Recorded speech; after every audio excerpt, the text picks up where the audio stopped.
Night accepts the cold arithmetic of starlight, and in that measured hush, a speck begins to move. It is small, dim, almost nothing at all, yet it writes a line across the black like a fingertip trailing through frost. The line is not loud. It does not flare with the vanity of a storming comet. It keeps its dignity, a narrow cut through the page, a motion that feels more like a sentence than a stain. Heaped around it are all the familiar clocks of the sky, the faithful planets circling their hearth, the belts of dust and memory, the slow drift of meteors that belong to this family by birth. But this traveller is not of the house. It enters from the quiet between suns, crossing the threshold with the plain confidence of something that has already measured the room. He watches no audience, yet every instrument becomes a listening ear. Photons come in sparse, arriving after a long exile, each one a tired migrant carrying news of a surface that refuses to glitter. If it blooms reluctantly, a faint haze that the generous might call a veil. If it turns with the obedience of a stone to the geometry that holds it. Around it, numbers assemble. A position is recorded, then another. Angles become distance. Distance becomes speed. Speed lengthens into a story. The story is simple. A path approaches, touches the sun's dominion, and departs, as if the centre were only a roadside shrine at which to pause, but not to kneel. He does not stop, because there is no reason to stop.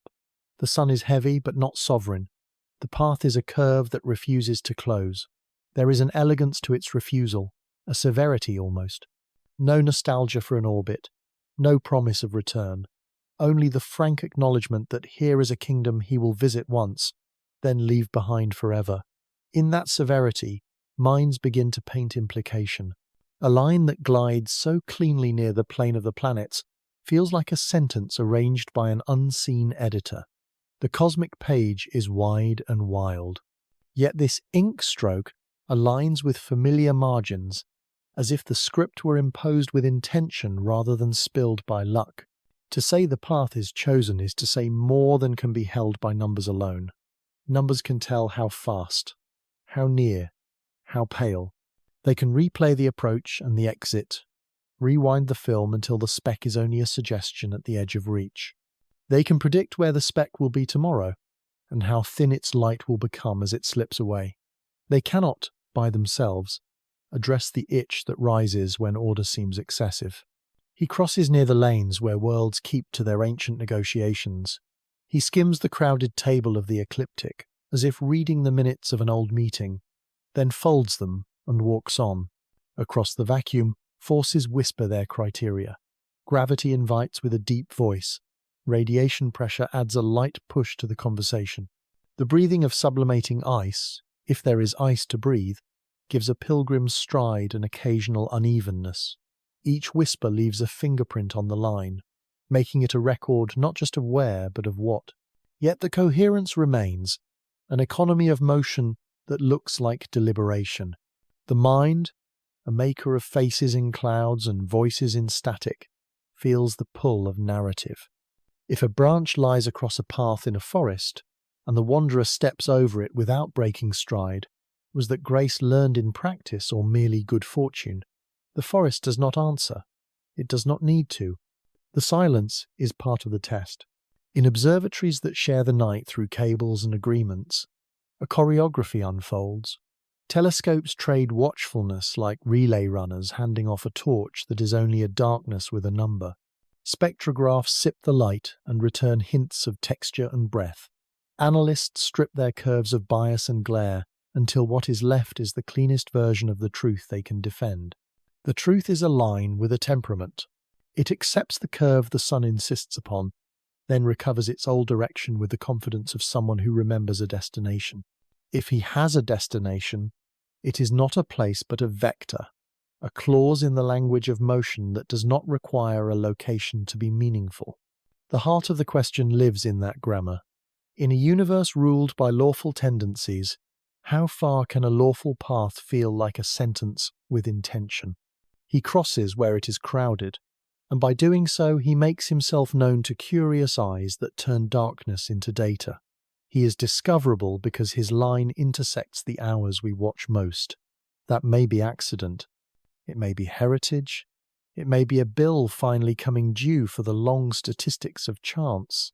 Still, the tone of the line remains difficult to ignore. Straight, near-planar, severe. An arrow that refuses to wobble. An arrow that seems to understand framing. A traveller from the spaces between stars carries the memory of long nights that contain no horizon, only tides of gravity that turn like seasons. Ejected from a cradle that no one here has seen, it set upon a course that brushed against the field of this small star. No messenger arrived before it. No follower walks behind. Alone, it moves through a light that grows for a time, then declines. The faint atmosphere that may surround it is a confession of warmth and relief near a fire never meant to be its own. The confession is brief. Frost returns to the tongue. The speech ends. If there is personality in the path, it hides within the discipline of physics that allows personality only as an accident of description, yet the image persists. A line through the chalk of the ecliptic that is too straight to be shrugged away. An angle of approach that seems tuned to what a watcher would design if a watcher wished to be seen. This is not proof. Proof is another country. This is texture. This is the emotional geometry that measurements cannot prevent from arising in minds that have watched too many orbits close into loops to take kindly to a line that will not. The night deepens, and with it the discipline of attention. Each measurement verifies the steadiness. Each correction removes another refuge for doubt about the character of the motion. There will be those who call the feeling an artifact, a projection of hunger for company in a sea so large that loneliness becomes a habit. There will be those who call it a clue, a symptom that points beyond the obvious. Between them, the traveller continues, indifferent. The path is not an argument. It is a fact shaped like a question. At last, the image can be held whole, a small thing, moving with a speed that treats the sun as a brief interruption, a line that meets the plane where planets live, and then carries on, patient, unhurried, committed to a future that lies not ahead but outward. The instruments drink the last drops of light they can accept before the target thins beyond their thirst. The graphs flatten into silence. The coordinates grow empty. Yet the trace remains on the sky for those who tracked it, a memory that repeats the ancient challenge. When a line looks like a choice, how much of that is the universe, and how much is the one who sees? A question takes shape where measurement meets meaning. Instruments can write coordinates into ledgers, yet those numbers invite a second kind of accounting that has no detector and no shutter. The query is simple in grammar and heavy in consequence. Can a line through space whisper purpose? What looks like a path may feel like a sentence. What reads as geometry may suggest a choice. He moves in a curve set by gravity. That is not in dispute. What troubles the quiet is whether that curve, in its particular alignment and economy, can carry the trace of selecting mind, rather than the blind result of ejection and chance. Astronomers frame the puzzle in the language of models and priors. A trajectory is a point in phase space, a thread laid in a six-dimensional loom. Under Newtonian gravity and relativistic corrections, the thread follows rules that admit no bargaining. If there is intention, it must enter through initial conditions, or through forces beyond the usual catalogue. Philosophers of physics listen to this and ask what the word intention would mean if every motion descends from the state of the universe a moment before. The debate proceeds with two clocks running at once. One keeps dynamical time, which cares only for mass, distance, and velocity. The other keeps epistemic time, which cares for how belief should move when new evidence arrives. The statistical version of the question starts with a null story. Ejections from young planetary systems fill the galaxy with refugees. These objects carry a distribution of approach directions and speeds, set by the histories of their birthplaces and the tides of the Milky Way. Observers on a tilted platform near a modest star sample that distribution through a window carved by technique and scheduling. The selection function is never a footnote. Sky surveys prefer places and times. They trade wide for deep, cadence for coverage, twilight for midnight. The likelihood of catching a stranger depends not only on how many cross the net, but on how often the net is lifted. If a stranger appears to prefer familiar lanes, one must ask whether the lanes were simply where the lights were left on. The psychology of pattern recognition complicates the ledger. Minds compress experience by hunting for regularity. Kolmogorov taught a discipline for this habit by coding simplicity into the length of the shortest description. A straight line near a plane has a short description. That shortness can tempt a narrative about intent. Yet low description length is also the signature of many lawful natural outcomes. Rivers flow downhill along gradients. Photons take paths that extremize travel time. Weak gravitational fields send visitors along predictable hyperbolas. A line that feels deliberate may be nothing more than dynamics plus an observer who measures from a convenient seat.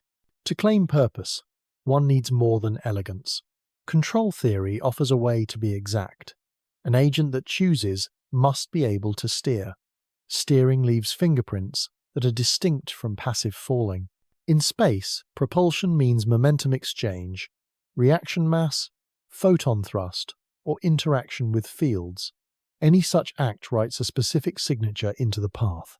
It alters energy in a way that does not match sublimating gases alone, or it produces a timing pattern not tied to sunlight or rotation. It may even create a trajectory that is optimal relative to a utility function, such as minimizing risk of collision, maximizing visibility, or conserving fuel while grazing a source of energy. If evidence supports steering, then intention becomes a hypothesis with teeth. If the evidence shows only lawful falling with minor natural nudges, then intention remains a feeling in search of data. The ethics of inference matters here because claims travel faster than retractable proofs. Astronomers build to procedures that resist the romance of a story. They ask how often such an alignment would appear in a fair lottery of orbits. They simulate millions of strangers with blind histories and watch how many cross the plane of planets within a small angle. They fold in the bias of detection by placing virtual telescopes with human cadences and limiting magnitudes. They repeat the exercise until the improbable gathers statistical meaning. A low probability under the null is not evidence for any specific alternative until that alternative is defined and penalized for its complexity. Bayesian thinking provides the courtroom. The prior probability for agency is low, set by the absence of confirmed alien craft and the size of space that waits in silence. The likelihood for the data under agency must be high enough to pay the cost of the prior and the cost of added parameters. Those parameters are not free. A model of intention must specify capability, fuel, motive, and tolerance for error. It must succeed not only at explaining a single coincidence, but also at predicting other traits that ought to appear if steering is real. Otherwise, it is a story patched around one pretty number. Philosophy enters not to soften the demand for rigor, but to clarify what kind of claim is even coherent. Intention implies a future-oriented cause. Physics writes causes as local interactions that push the present into the next present. Teleology hides inside language by treating outcomes as if they reach back to mother their parents. A careful account shows that if intention exists in nature, it must emerge as a pattern of control implemented by systems that minimize expected loss over predicted futures. Such systems leave telltale marks in their waste heat, in their information flows, and in the improbability of their chosen trajectories relative to environmental randomness. Without those marks, the safer reading is that the feeling of choice belongs to the observer rather than to the path. There is also the matter of the look elsewhere effect. Once attention is caught, one can choose the statistic that flatters the surprise. If one object crosses near a plane, the inclination becomes the headline. If another arrives with an extreme eccentricity, the focus shifts to speed. A robust test is chosen before the data are seen, not after. Surveys that commit to triggers and thresholds can then compute how many false whispers would be expected over years of watching. That discipline replaces a gasp with a rate, and a rate is a language that the cosmos understands. None of this forbids wonder. Wonder is the fuel that keeps an instrument awake in bad weather and a programmer revising code after midnight. The quiet question is not an enemy of sobriety. It demands better definitions. It demands to know what would count as a decisive signature, perhaps a non-gravitational acceleration with a direction that ignores sunlight and vents. Perhaps a narrow-band radio carrier tied to a modulation scheme that codes redundancy and error correction. Perhaps a repeating maneuver too precise for volatile jets. The criteria do not have to be dramatic. They have to be specific, testable, and costly for chance to imitate. A final layer comes from the philosophy of chance itself. In a large cosmos, improbable events occur constantly, not because fate favors drama, but because the dice are thrown enough times. Humans wake in a rare place that permits waking at all, and their instruments sit where gravity collected metals and ice to build a platform for life. This selection effect colours every impression. A visitor seen from here is seen through a filter made by biology and engineering. The geometry of detection is therefore a partner in every inference. To decide whether a path was chosen, one must first describe the ways the watchman chooses where to look. So the question hardens into a form that can be brought into a lab of thought. What is the minimum evidence that would move a rational belief from natural travel to directed passage? The answer will not fit into a single number, yet it can live in a plan. Choose a threshold. Declare it openly. Accept that most passing strangers will never cross it. Prepare for long stretches of ordinary motion punctuated by moments of puzzlement. In those moments, resist the temptation to dress coincidence in costume. If intention is out there, it can withstand the burden of proof. If it is not, then the beauty of lawful motion is more than enough to carry a generation of knights. The cosmos does not promise closure to any particular question. It offers a method, and the method does not lie. For a traveller that writes a clean line near familiar lanes, the method says record the line, compare it to the million others one might have seen, and calculate the fair odds. Only after those odds are known should the heart be invited to speak. If the heart still hears a whisper, it can be named for what it is, a human response to pattern, a private aurora that paints the mind with a soft light. That light is not evidence. It is the warmth that keeps hands steady, while the next measurement is made. In the dry air above the Chilean hills, an automated patrol sweeps the star fields with a rhythm learned from the patience of night. The array does not dream. It collects. 4 images of the same patch arrive within minutes, and a pipeline stitches them into a small narrative of motion. A point that should have held still has shifted with quiet insistence. The rate is unremarkable for a distant traveller, yet the precision of the shift feels clean, free of the stumbles that betray noise or a bad pixel. Coordinates and times are dispatched to a global ledger. The entry is modest, but the geography matters.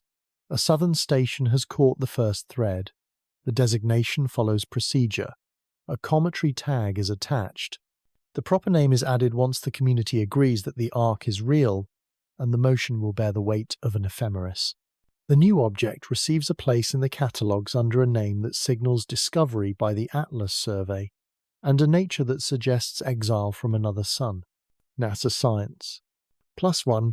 Additional eyes turn toward the same coordinates before the night is over. Small telescopes take their turn, trading aperture for speed. Large telescopes add weight to the positions with exquisite plate solutions. The ledger gains lines. Residuals shrink and then harden, a sign that the motion is not a mirage. Software that has grown careful through years of false alarms announces that the tracklet is trustworthy.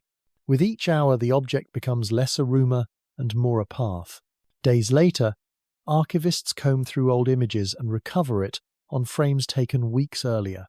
Its faint signature was already there, a ghost awaiting a name. With those recovery points, the arc lengthens and the mathematics acquires confidence. The night of finding becomes the middle of a longer story, and the longer story points to a truth that does not fit orbital closure. Wikipedia.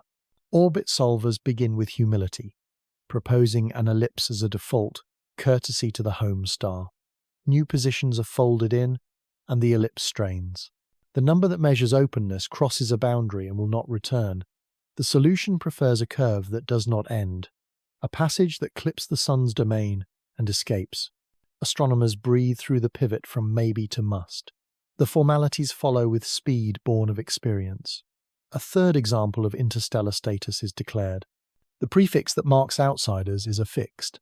The minor planet center notes become concise. The object will not loop back.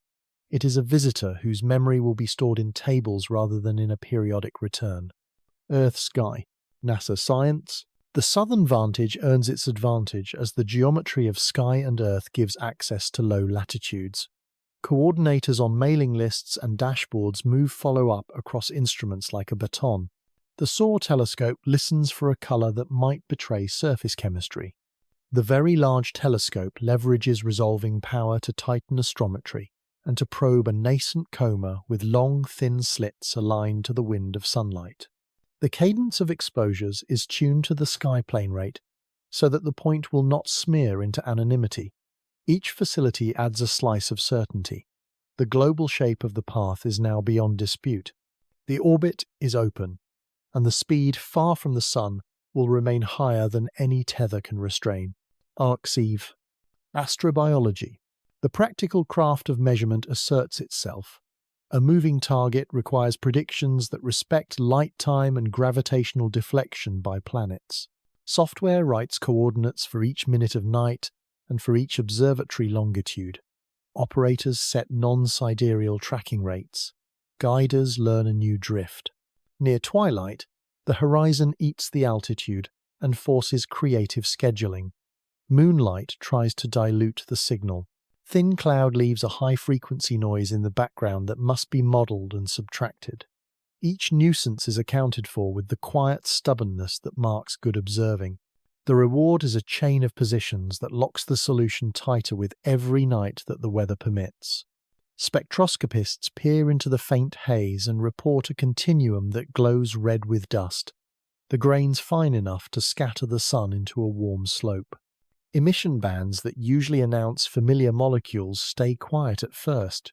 Limits on the telltale hydroxyl line suggest that water is slow to join the exhale. Classic comet tracers such as diatomic carbon and cyanide remain shy or absent within early integrations. The coma looks dust-heavy and gas-light, while the object still keeps a respectful distance from the heat. This curious balance invites more time at the slit as the heliocentric distance falls. Astrobiology.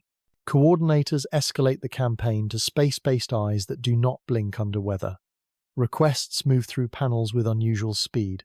A fast-track exposure from the Hubble Space Telescope returns a soft core wrapped in fuzz, a visual confirmation that the surface is waking. The James Webb Space Telescope assigns filters and grisms that can weigh the breath of carbon dioxide against water vapor in the infrared, where such voices are strong. Early reductions hint that carbon dioxide may speak louder than expected, a chemistry that could point to an origin beyond the familiar ice lines of this system. The suggestion is provisional, but the numbers are striking enough to shape subsequent plans. Space. Orbital analysts publish their running solutions with error ellipses that shrink and tilt as the arc lengthens. The predicted date for the closest solar pass firms up within hours, then minutes. The distance from Earth at that moment settles into a value that offers safety and also a challenge to visibility, since the solar elongation will be lean. Public notes emphasize there is no hazard. Private notes emphasize that the best spectroscopy may arrive days before and after the swing by the sun when geometry and glare allow. A message circulates through the observing community. Capture what you can early. The window will not be merciful at peak brightness. Astrobiology. Amateurs contribute in the margins that professionals cannot always fill. A high school observatory with a clean horizon provides an unexpected night when clouds close over larger mirrors. A backyard operator with a fast camera produces a detection that bridges a gap and keeps the orbit fit from breathing too freely. Small data points carry large leverage when the path is still learning to stand. The distributed network, trained by years of asteroid work, proves its worth again by making the sky feel locally dense with attention. Across the ocean, radio arrays consider whether a passive listen might be valuable, not because a signal is expected, but because the cost of silence is low and the gain from even a null result is real. A few hours in a quiet band can set upper limits on narrow carriers. These limits will never trend on a public feed, yet they refine models of how natural outgassing decorates the spectrum with noise. The listening ends with no song caught, as the planners predicted. The numbers go into an appendix that future workers will read with gratitude when they stack constraints into a coherent portrait. The first round of peer-reviewed notes arrives with the efficiency that arises when a field has already rehearsed the script. Lessons learned from 2 earlier visitors inform exposure times and data formats. Teams standardize reductions to make pooling effortless. Repositories spin up and invite deposits. The photographs, the line lists, the astrometry tables, each becomes a tile in a slowly resolving mosaic. What began as 4 short exposures in a southern sky has matured into a coordinated endeavor that treats a faint speck as a laboratory. The choreography is not sentimental. It is precise, practiced, and driven by the knowledge that the path will pass out of reach in a matter of months, leaving only the archive and the memory of how quickly a community can turn toward a small moving light and make that light disclose its character. Arc-sieve. A thin line of numerals becomes a face the moment a name is spoken. Until that instant, the traveller exists as a ledger entry, a run of coordinates, a procession of times and angles that belong to mathematics more than to memory. The act of naming converts arithmetic into a character. It gives a silence, a syllable. It gives a path, a passport. A committee of careful minds, trained to keep sentiment beneath procedure, drafts the formal sentence that will carry the new title into the circulars where such realities are recorded. The statement is short, almost austere, yet the effect is anything but small. A signal passes through observatories and living rooms alike. The exile has been recognized, and its story now carries a human handle. Designation is never a single stroke. There is first the provisional label, coded with the year and sequence of discovery, a utilitarian tag that allows colleagues to point their telescopes without confusion. Then comes the taxonomy that matters most for destiny, the letter that refuses confinement to an ellipse.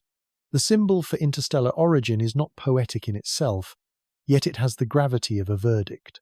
It asserts that the sun's leash does not reach this throat. A number in front fixes order in a growing family, a count of how many visitors have crossed the threshold with speed sufficient to ensure no return. The discovery credit follows, honouring the survey that caught motion where stillness was expected. The result is compact, a numeral, a letter that speaks of foreign birth, a slash, a name that remembers the watchful instrument. The choice of that trailing word is an elegant compromise between science and story. In the formal sense, it acknowledges the system that made the sighting possible, the eyes that sifted the sky with patience and code. In the cultural sense, it summons a myth older than machinery. Atlas is a figure who holds up the heavens, a patient strength whose burden defines him. To give that name to a wanderer is to link effort and endurance across epochs. An acronym born from cameras and pipelines recovers a mythic resonance without sacrificing rigour. The name lands with weight, not because it decorates the object with romance, but because it ties a present act of watching to the oldest human gesture of looking up and making meaning. With a name, the traveller enters language. Newsrooms can write headlines that ordinary readers will carry in memory. Teachers can speak a sound that students can repeat without tripping on codes. Archival databases gain a field that humans can scan without fatigue. The difference is subtle and immense. Without a name, a visitor risks dissolving into the static of designations that only experts can interpret. With a name, the object steps into a shared imagination. A painter might sketch it. A poet might fold it into a line. An engineer might pick it as a mascot for a mission that hopes to fly. The scientific content has not changed, yet the human capacity to care has been given a handhold. The bureaucratic precision behind the christening is itself a kind of devotion. Committees confirm that the orbit's openness is not an artifact of a short arc or flawed assumptions. They audit the residuals that tie the predicted positions to the measured ones. They examine whether non-gravitational pushes could counterfeit a freedom that does not exist. Only when the case is clean do they let the interstellar letter stand. This is not caution for its own sake. A name is an invitation to trust. It needs to be earned. The scarcity of such visitors gives the act an added solemnity. To say the third of a kind has arrived is to draw a line under a chapter in the young history of interstellar archaeology. Press releases adopt the name and the cautious phrasing that accompanies it. Outreach teams craft images where the letters ride beside a faint dot framed by a field of stars. The dot itself is not spectacular to the eye. The spectacle lives in context, and in the number carried beneath the name, the speed available even far from the sun, the eccentricity that erases the possibility of capture, the inclination that threads familiar lanes with unnerving neatness. The public meets these marks through the filter of the name. It acts as a vessel into which facts can be poured without spilling. On personal screens in small rooms, discoverers read the official line and feel a private quiet. Many in this work treat glory with suspicion, knowing that luck and diligence share the credit in proportions that are impossible to weigh. Yet there is a brief warmth in the acknowledgement that a procedure has ratified what a night of exposure and a month of checking made possible. The survey that patrols the sky in service of protection against impacts has also given culture a visitor to wonder over. The duality pleases the mind.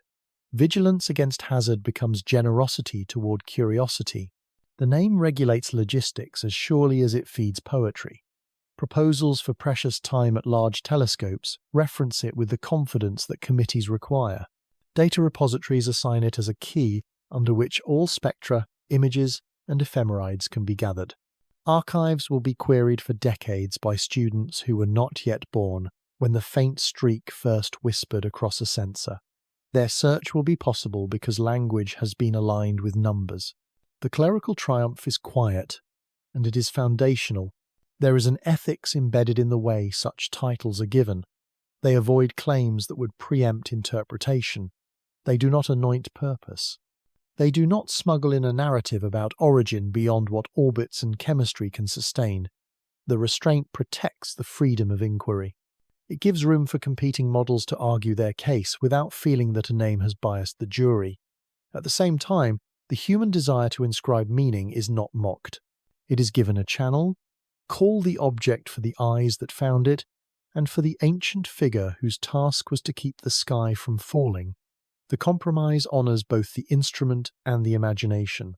Linguists could trace how swiftly a new label moves through networks. Within days it appears in tables, then in plots, then in posters for public talks. Within weeks it has become the noun at the centre of arguments and designs. It is spoken in many languages with small variations in stress. A few will invent nicknames, a few will resist them. The official form holds. That is the power of a sanctioned sign. It enforces consistency so that the conversation about the traveller does not fracture into the confusion of too many words for the same thing. The act of naming also sharpens responsibility. With the label in place, the obligation to record, to explain, to archive, and to revisit grows. The object becomes a case study in a curriculum that will teach generations how to think about bodies that do not belong to the local family. It will stand beside the first and second of its kind in comparative tables, where similarities and differences will guide theories about how planetary systems shed their small stones into the wider dark. The title makes possible the very notion of a lineage. Without it, each visitor would be a lonely anecdote. With it, a pattern begins to gather. Night skies will carry the name long after the speck has faded past reach. Star charts updated for planetariums will mark the path with a thin arrow and a caption that includes the human sound chosen to tame it. Children will sit under domes where that caption appears and will ask questions that were once rare and are now routine. The normalization of interstellar visitors owes much to the simple discipline of naming. Repetition of sound creates familiarity. Familiarity breeds questions with finer edges. Finer questions breed instruments that can answer them. The exile is no longer faceless. A compact title ties it to a system of care, to a web of instruments, to a myth, and to a moment when a planet of listeners bent attention toward a faint moving spark. The syllables do not alter the physics they describe. They alter the reach of those who wish to remember. A future page in a book that has not yet been written will begin a chapter with those letters, and the reader will feel a door open. On the other side of that door waits a path through space that is now part of human speech.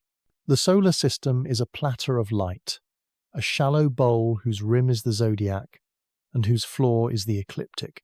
Within this plate, the major worlds keep their counsel, circling with the calm regularity of ancient clocks. Against that quiet geometry, a visitor arrives and traces a line that all but hugs the dish.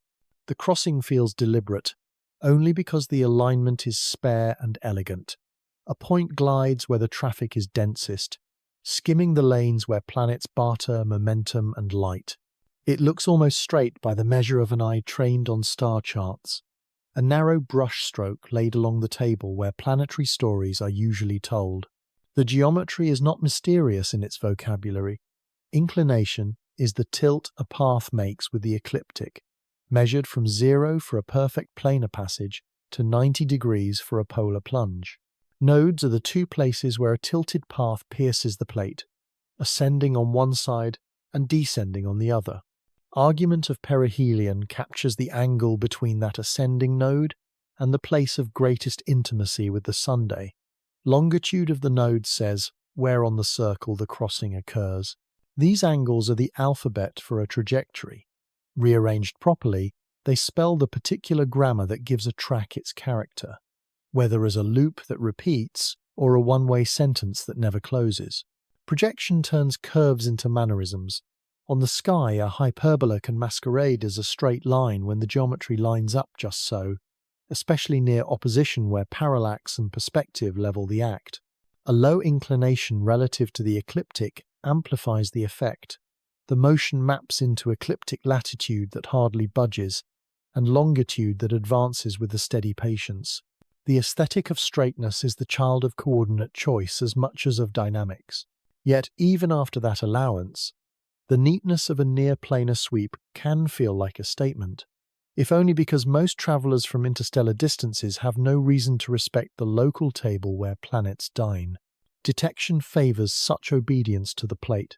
Surveys that defend the planet from impact risk and nourish curiosity about small bodies often assign their hours to the belt where natives live. A cadence that revisits the ecliptic yields more chances to catch motion close to its plane than far from it. Selection is not bias in the moral sense. It is the geometry of effort. If a visitor enters along the lanes most observed, its chances of being noticed rise sharply. The straightness on the sky will then seem more common than the underlying distribution would predict, a lesson that statistics whispers at every opportunity. What is seen is not always what is most common. It is what the net was built to catch. Dynamics supplies another reason to expect some measure of planarity among exiles from other suns. Planets form in disks whose thickness is small compared with their radius.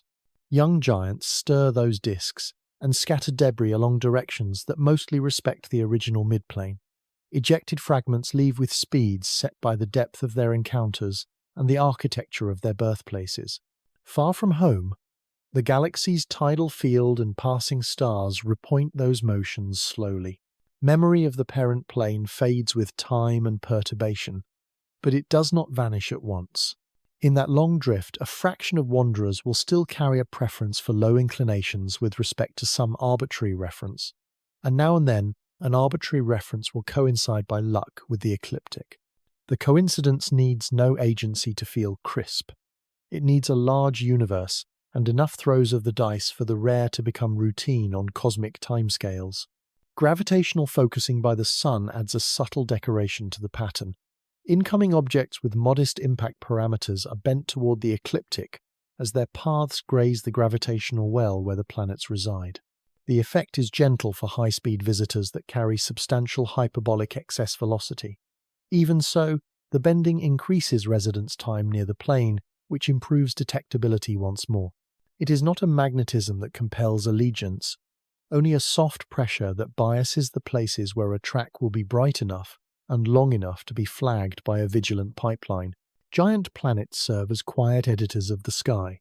Their volumes of influence are wide, and a visitor that threads those volumes can have its direction sharpened or loosened by encounters that never rise to the level of a close pass.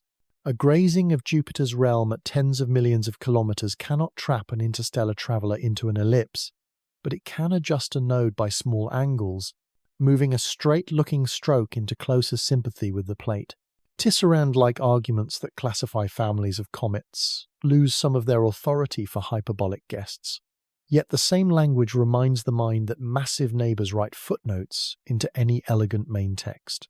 Kinematics wraps all of this in a clean measure. The hyperbolic excess speed is the sump of the story, the remnant velocity a visitor retains infinitely far from the Sunday.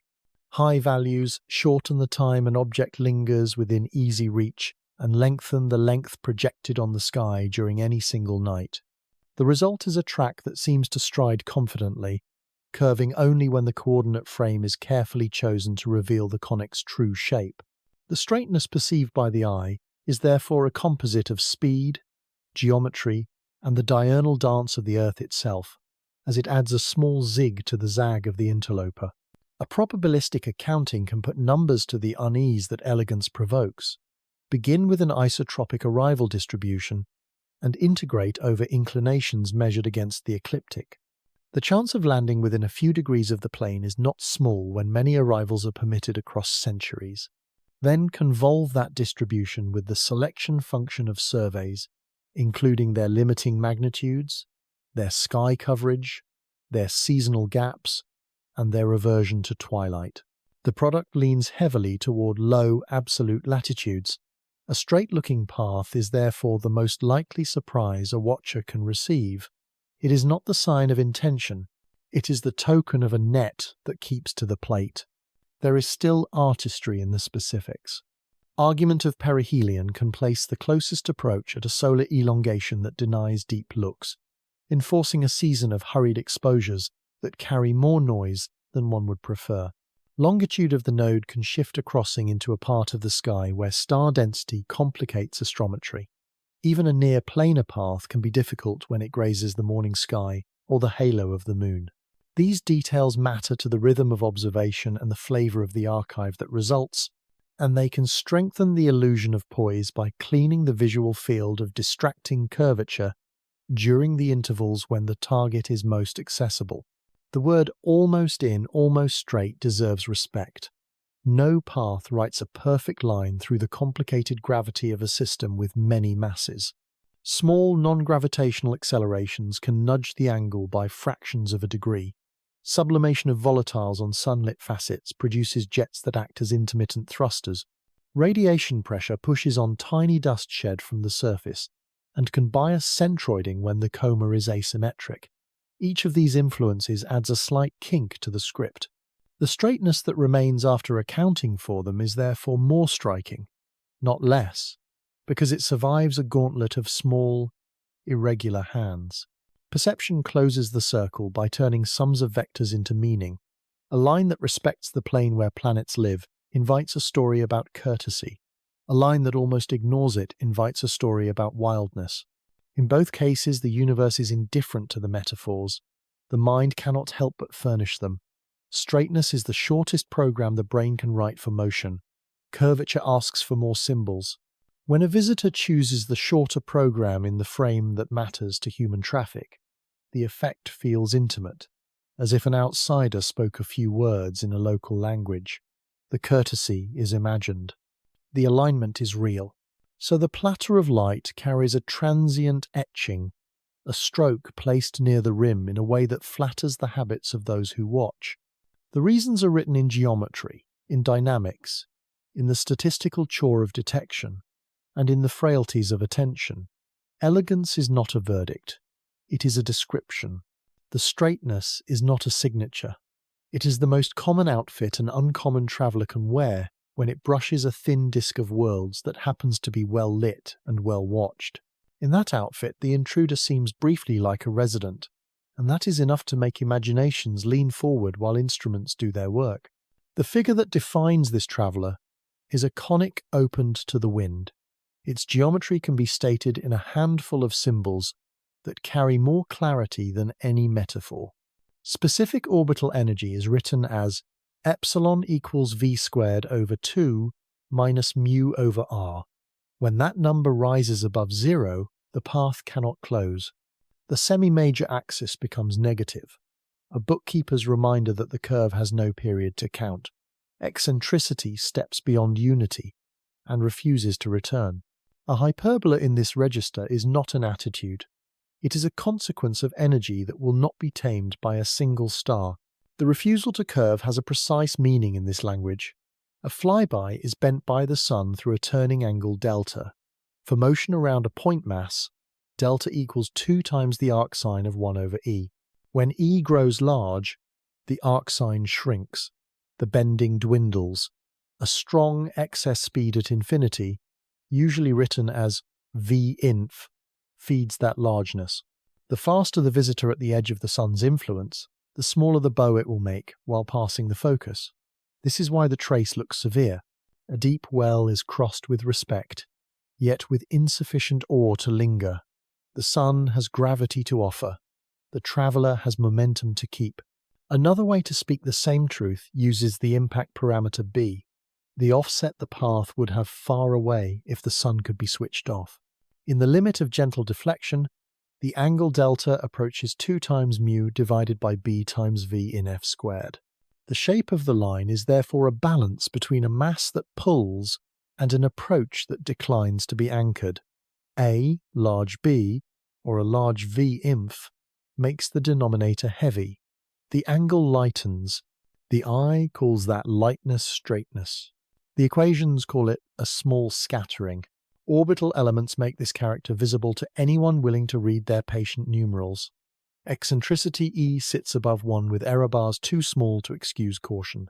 Perihelion distance Q is the minimum R reached during the swing, equal to the absolute value of A times E minus 1 for a hyperbola. The combination of a negative A and a healthy E gives a finite Q through which the traveller falls quickly, then climbs without theatre. Inclination I narrates the tilt of the plane. Longitude of ascending node omega and argument of perihelion omega place the curve in the reference frame used by planetary workers. These angles complete the portrait and allow predictions that line up the target on CCDs hour by hour. Energy is the sovereign for this class of motion. Far from the sun, the speed tends to v in f. Near the sun, the speed obeys the vis-viva relation, v squared equals mu times 2 over r plus 1 over a. With a negative a, the second term reduces the fraction's grandness only slightly if v inf is healthy. The peak speed near perihelion can be impressive without giving the sun the leverage needed to bind. The objective character of this dance is clear in plots that use true anomaly to mark time. The path races through small angles near perihelion and lazes through large angles far away, yet the total turning never approaches the sweep that a closed ellipse would demand. The osculating ellipse that some software assigns for convenience is an illusion granted only for a moment. At any instant, the trajectory can be matched by an ellipse that would be followed if gravity froze in that shape and all perturbations blinked to 0. 1 minute later, the match is gone. The true conic continues to open outward.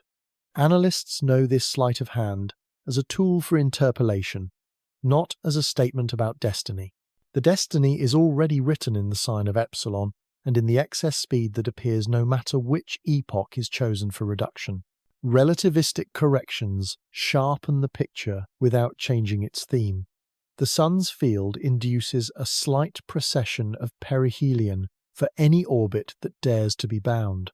For the unbound case, general relativity still alters the relation between r and theta, but by a fraction too small to rescue curvature when V-inf is large and perihelion keeps a respectful distance from the photosphere.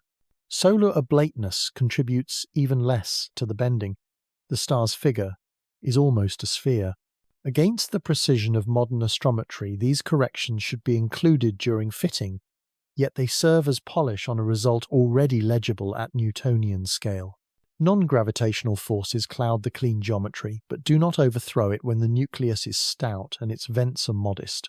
Sublimation of volatiles on the lit side can act as a nozzle that pushes the body a little along or against its tangent. Modelers write these nudges as parameters A1, A2, and A3, pointing radial, transverse, and normal to the path. When fitted, such terms can slightly modify the location of perihelion and the pace of departure. They cannot drive E below unity if the energy budget is against it. Radiation pressure operates mainly on the dust that swells the coma and tail. It shifts the centroid of light without moving the nucleus by much. Careful observers track the photocenter and apply corrections so that the fitted orbit reflects the mass, not the glow. Planetary perturbations add a faint embroidery as the traveller crosses volumes patrolled by giants. A distant pass by Jupiter can twist the node by a whisper or adjust the argument omega by an angle small enough to require a magnified plot. Such edits are worth calculating, especially when precision photometry is planned and small pointing errors have large costs. Yet they do not install curvature where energy refuses it. The same is true of Earth's motion. Parallax and diurnal rotation turn a straight galactocentric passage into a gentle S on the observer's sky. Once transformed back into a heliocentric frame, the sternness returns. The interplay of parameters invites a thought experiment that makes the senses honest. Imagine lowering V-inf while keeping Q fixed. The turning angle grows, the hyperbola's branches draw closer, and the exit direction diverges more from the entrance. Continue lowering V-inf until epsilon fades to 0. The curve approaches a parabola, a knife edge between escape and capture. Drop further and an ellipse forms, and with it the promise of return. The traveller in question resides far on the escape side of this spectrum. That is the literal content of the phrase that it refused to curve. Kinematics writes biographies when read carefully.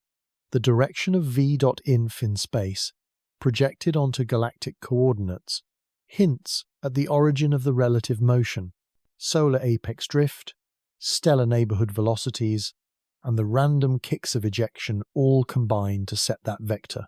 The magnitude of v.inf encloses a history of being thrown from a natal system, of drifting in the galactic tide, and of meeting a small star at a particular angle during a particular season in that tide. None of this grants agency. It grants a lineage of energies and encounters that explain why the curve is so spare. Mathematicians once loved conic sections for their purity. An ellipse is a promise kept.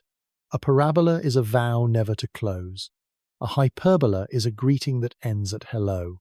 The fascination here lies in how a single number, e greater than 1, captures that last idea with enough force to steer thoughts toward meanings beyond mathematics. A line that bends only a little across the inner system teaches the eye to respect scarcity. There will be a brief interval of brightness. There will be a clean exit direction to write into star charts. There will be just enough curvature to make certain the sun had its say, and not a degree more. The instruments that fit such an orbit are straightforward in principle and delicate in practice.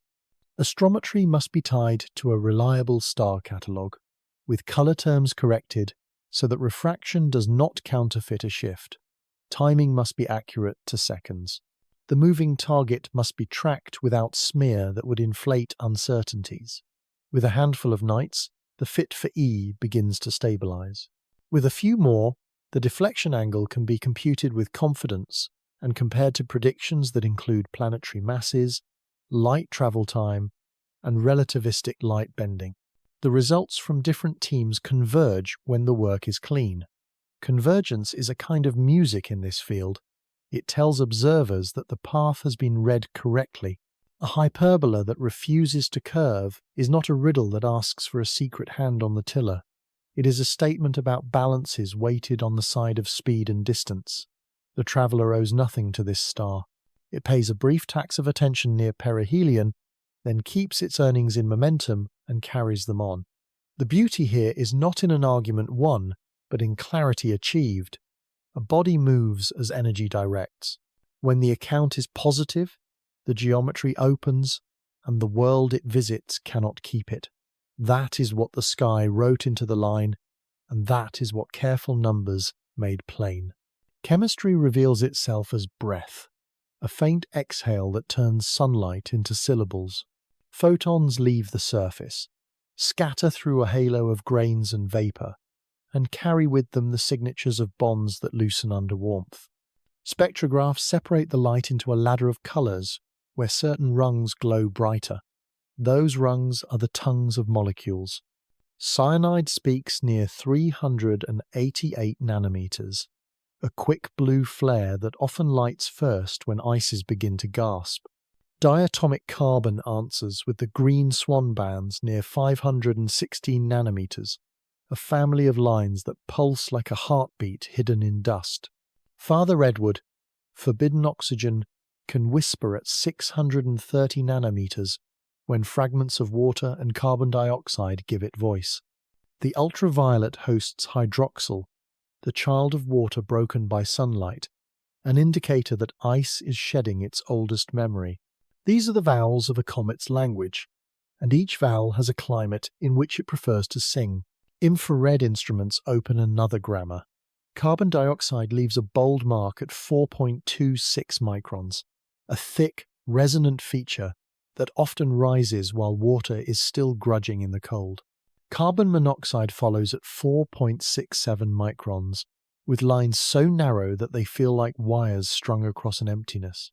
Water carries its strong vibration near 2.7 microns, and a spray of rotational lines that crowd together in warmth. The pattern of which feature grows first is not accident. It is a map to where the body learned what to keep and what to hide. In deep cold, carbon monoxide and carbon dioxide remain eager to depart at distances where water refuses, and the breath becomes a carbon-heavy whisper long before the blue spark of hydroxyl climbs from the noise. Continuum light paints the grains themselves. Photometric colours turn redder than the sun by a slope that can be measured in percent per thousand angstroms. That slope is a census of grain sizes and coatings. Fluffy aggregates of submicron dust redden, more than compact pebbles, and organic coatings steepen the tilt, the way age deepens the tone of an old violin.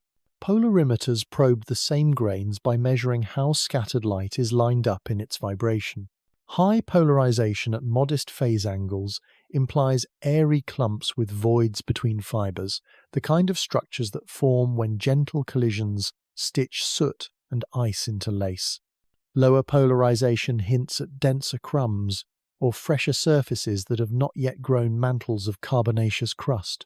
The ratios among gases carry the deepest gossip.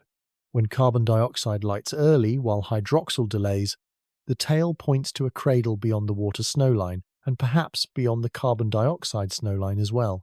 A birthplace that cold preserves supervolatiles in bulk, embroiders pores with carbon monoxide, and allows a mantle to build that protects hidden reservoirs from repeated solar seasons.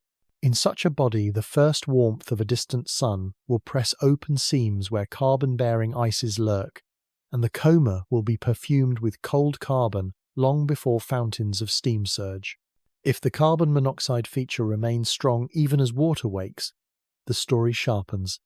The nucleus is either unusually rich in that light molecule, or layered in a way that keeps deeper water from the surface until later afternoons of the orbit. Isotopes are the quiet teachers in this classroom. A careful ear can hear the difference between 12 carbon and 13 carbon in the pattern of the swan bands. Nitrogen's ratio of 14 to 15 can be gleaned from cyanide with enough patience and signal. Oxygen's family marks its presence in the infrared when instruments are kind. Each ratio is a thermometer and a calendar combined. Cold formation under certain ultraviolet fields imprints a fractionation that does not easily wash away. A value for deuterium in water, if it can be won from the noise, is a passport stamp that places the origin either nearer a star's warmth or deeper in a disk's winter. Interstellar travel subjects the outer centimeters to cosmic rays that will rearrange some bonds, but the bulk keeps its childhood accent if the journey is long and quiet. Dust-to-gas ratio adds texture to the portrait. A coma with strong red continuum and weak gas lines speaks of grains lofted by modest sublimation, a dry wind carrying more roots than perfume. A gas-bright coma with thin dust hints at ices that sublimate efficiently from smooth patches where grains are not easily freed. The balance is not a fixed trait. It varies with rotation, geography, and the slow turning of thermal seasons across the nucleus. Jets from active vents will skew the statistics when the slit crosses them, and silence will reign when the slit lands on darker terrain. Averaged over many nights, the ratio turns into a character sketch of the surface, a tally of how the nucleus trades mass between solid and vapor. Sublimation physics sets the metronome. Water requires temperatures that are easy to find near a star, but reluctant to form when the sun is a distant coin. Carbon dioxide is less shy. It will turn to gas in colder air. Carbon monoxide is bolder still. It will boil in the shade of a dawn that has not yet fully arrived. The thermal wave penetrates only by centimeters on daily timescales, and by decimeters across the brief season of a close pass. Layers only a hand thick can hide worlds from this wave. When sunlight rotates onto a crack, supervolatiles can erupt from pockets that have sat under darkness for eons. The resulting vapor drags grains free, and those grains drag more vapor by increasing surface area, a positive loop that can mimic the steadiness of a gentle engine. Non-gravitational accelerations point back to chemistry. If a preferred vent leans sideways relative to the path, each exhale applies a transverse push. The result is a slight deviation from the gravity-only trajectory, a drift that grows over weeks into a measurable offset. The direction of this drift tracks the orientation of warm facets and the balance of carbon versus water-driven jets. If carbon dioxide dominates while the object is still far from the sun, the transverse term might peak early, then fade as water takes over and vents move with shifting seasons. A weak normal term implies symmetry in the jets north and south of the orbital plane, while a strong normal term hints at patchy geography, with one hemisphere doing most of the talking. Morphology puts pictures to the words. In a carbon-heavy phase, the tail can appear narrow and stiff, shaped by radiation pressure acting on small grains that leave with high speeds from vents that face the sunday. As water joins, a broader fan can develop with multiple streamers, each a diary of a rotating source. Dust syndines and synchrones can be overplotted on images, curves that gather grains by size and time of release. When those curves match the actual structures, the physics gains confidence. When they fail, the modelers return to their vents and their grain-size distributions and revise the assumptions about what the surface is doing under the relentless arithmetic of sunlight. Electric and magnetic textures flicker through the coma as well. Photoionization converts a fraction of gas into a plasma that feels the solar wind. Pickup ions carried off by the wind can drag dust and shape a faint ion tail distinct from the dust fan. If carbon monoxide and carbon dioxide are rich, the ion composition will lean towards CO+, Colorado 2+, and species derived from them. Ultraviolet images may capture their subtle glow if the geometry is kind. Even a non-detection teaches, because a quiet ion tail at a time of strong neutral carbon signals can imply a solar wind environment that is mellow or a coma density that dilutes interactions. All of this chemistry points toward a history that begins in a cold belt under a different star. There, beyond the frost lines for water and for carbon dioxide, grains and pebbles assembled into a small body that tasted little heat, its pores filled with ices that are skittish in warmth. A giant planet's slow migration or a crowded dance among siblings ejected it into the interstellar tide. Cosmic rays carved radicals into its skin, darkening and crusting the outer millimeters. The heart remained a time capsule. When a new sun approached, the surface answered in the order written by volatility. Carbon spoke first. Water prepared. Dust obeyed the impulses that vapor gave it. The ratios recorded on detectors are the fossilized cadence of that sequence. There is a kind of mercy in how faint these signals can be. The faintness protects the language from haste. Each line and band must be coaxed out of glare and weather and the stubborn compromises of a moving target. As they emerge, they combine into a portrait that is both analytic and intimate. The breath smells of carbon in a way that feels out of balance, only to those who forget the cold where the breath began. The imbalance is not a violation, it is a memory. It is the map of a childhood drawn in frost, carried across a gulf, and read in a light that finally warmed enough to speak. Glare is a kind of weather. It floods the field with pale noise, crawls along the optical train as ghosts and halos, slips between stars as a thin milk that resists subtraction. The work begins by accepting that brightness is not the same as signal. Frames arrive raw, sewn with bias patterns and readout chatter, textured by the small bruises of hot pixels. A quiet ritual of corrections follows. Darks remove the sensor's own heat. Flats repair the uneven touch of dust on glass and vignetting at the edges. Fringes in the deep red are tamed with night sky maps that carry the memory of airglow. Only then does the true sky rise from behind the instrument's personality. A moving target forces choices that would not be necessary for a star. Tracking can be set to the visitor's rate, letting the point stay sharp while the background stretches into ruled lines. Or tracking can follow the stars, keeping the field calm and letting the traveller smear. Both are useful. The first maximizes the fidelity of the nucleus and inner coma. The second makes template subtraction easier, since each star maintains its shape. Exposure times are a negotiation between signal and trailing.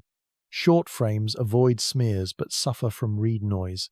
Long frames reduce noise but risk turning the target into a whisper of motion.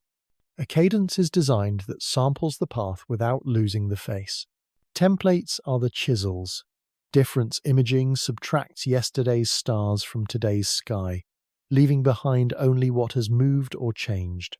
But a comet or interstellar stray is not a point.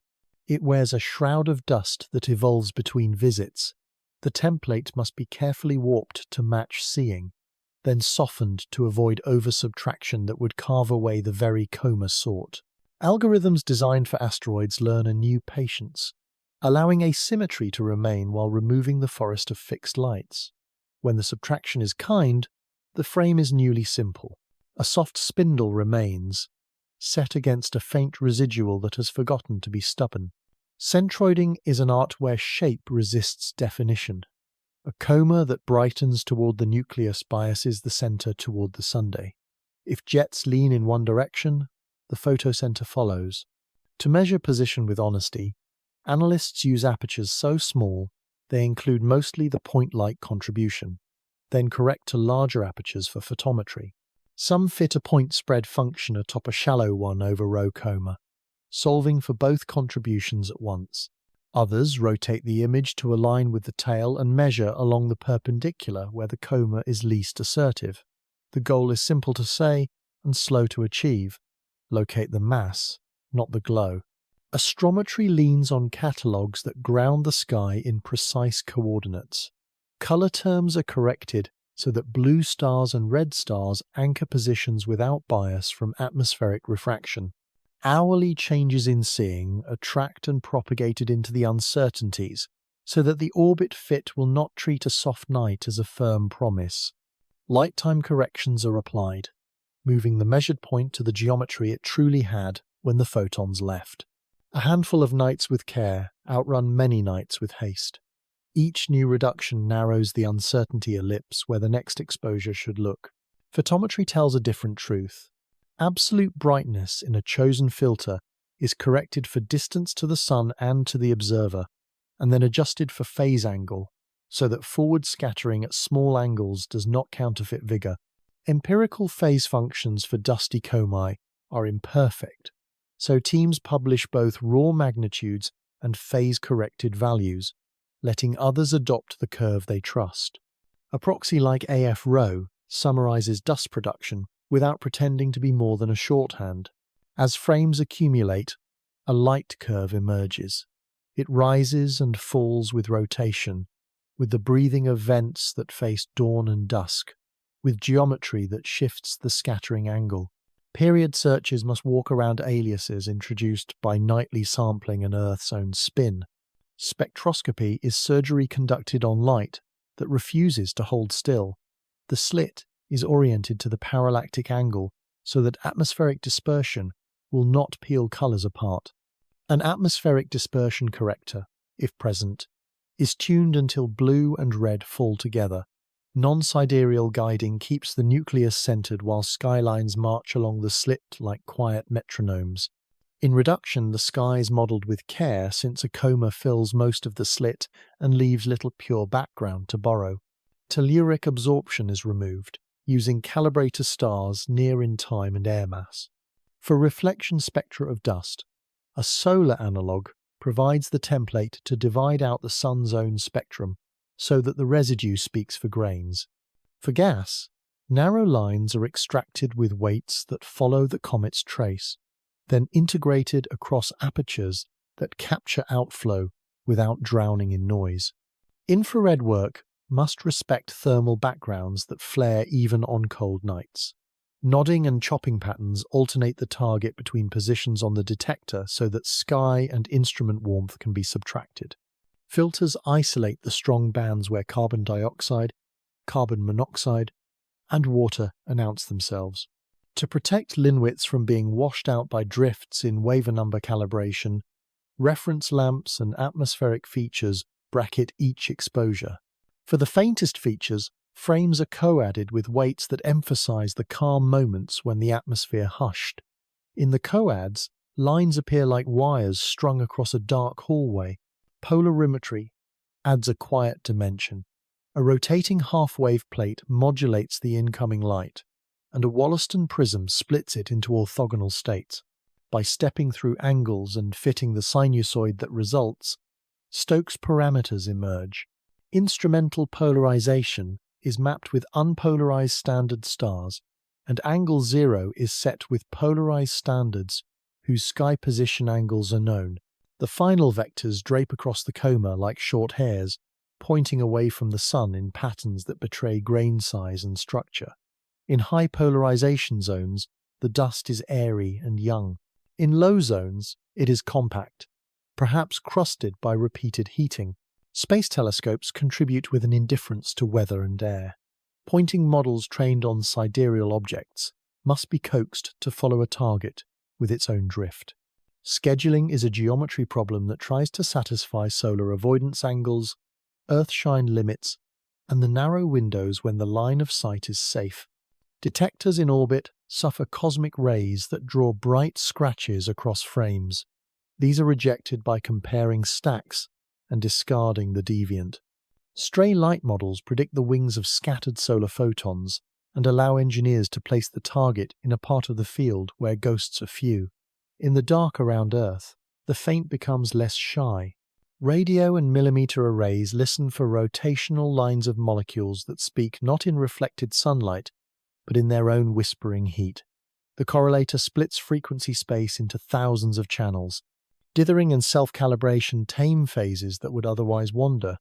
A moving target is tracked with ephemerides that update during the observation, so that the fringe pattern holds the nucleus steady on synthesis beams. When the line appears, its width measures outflow speed, its centroid measures the body's systemic velocity, and its temporal changes measure the heartbeat of vents turning toward and away from view. Every data type meets in a room made of code. Orbits are fit with weighted least squares at first, then with samplers that explore tails where odd solutions hide. Non-gravitational terms are added cautiously to see whether the scatter in the residuals prefers them. Production rates are retrieved from line fluxes using fluorescence efficiencies that depend on distance from the sun and on solar activity indices. Dust mass loss is inferred from AF-Rho through assumptions about size, distributions, and densities, then bracketed by models that push those assumptions to generous and conservative extremes.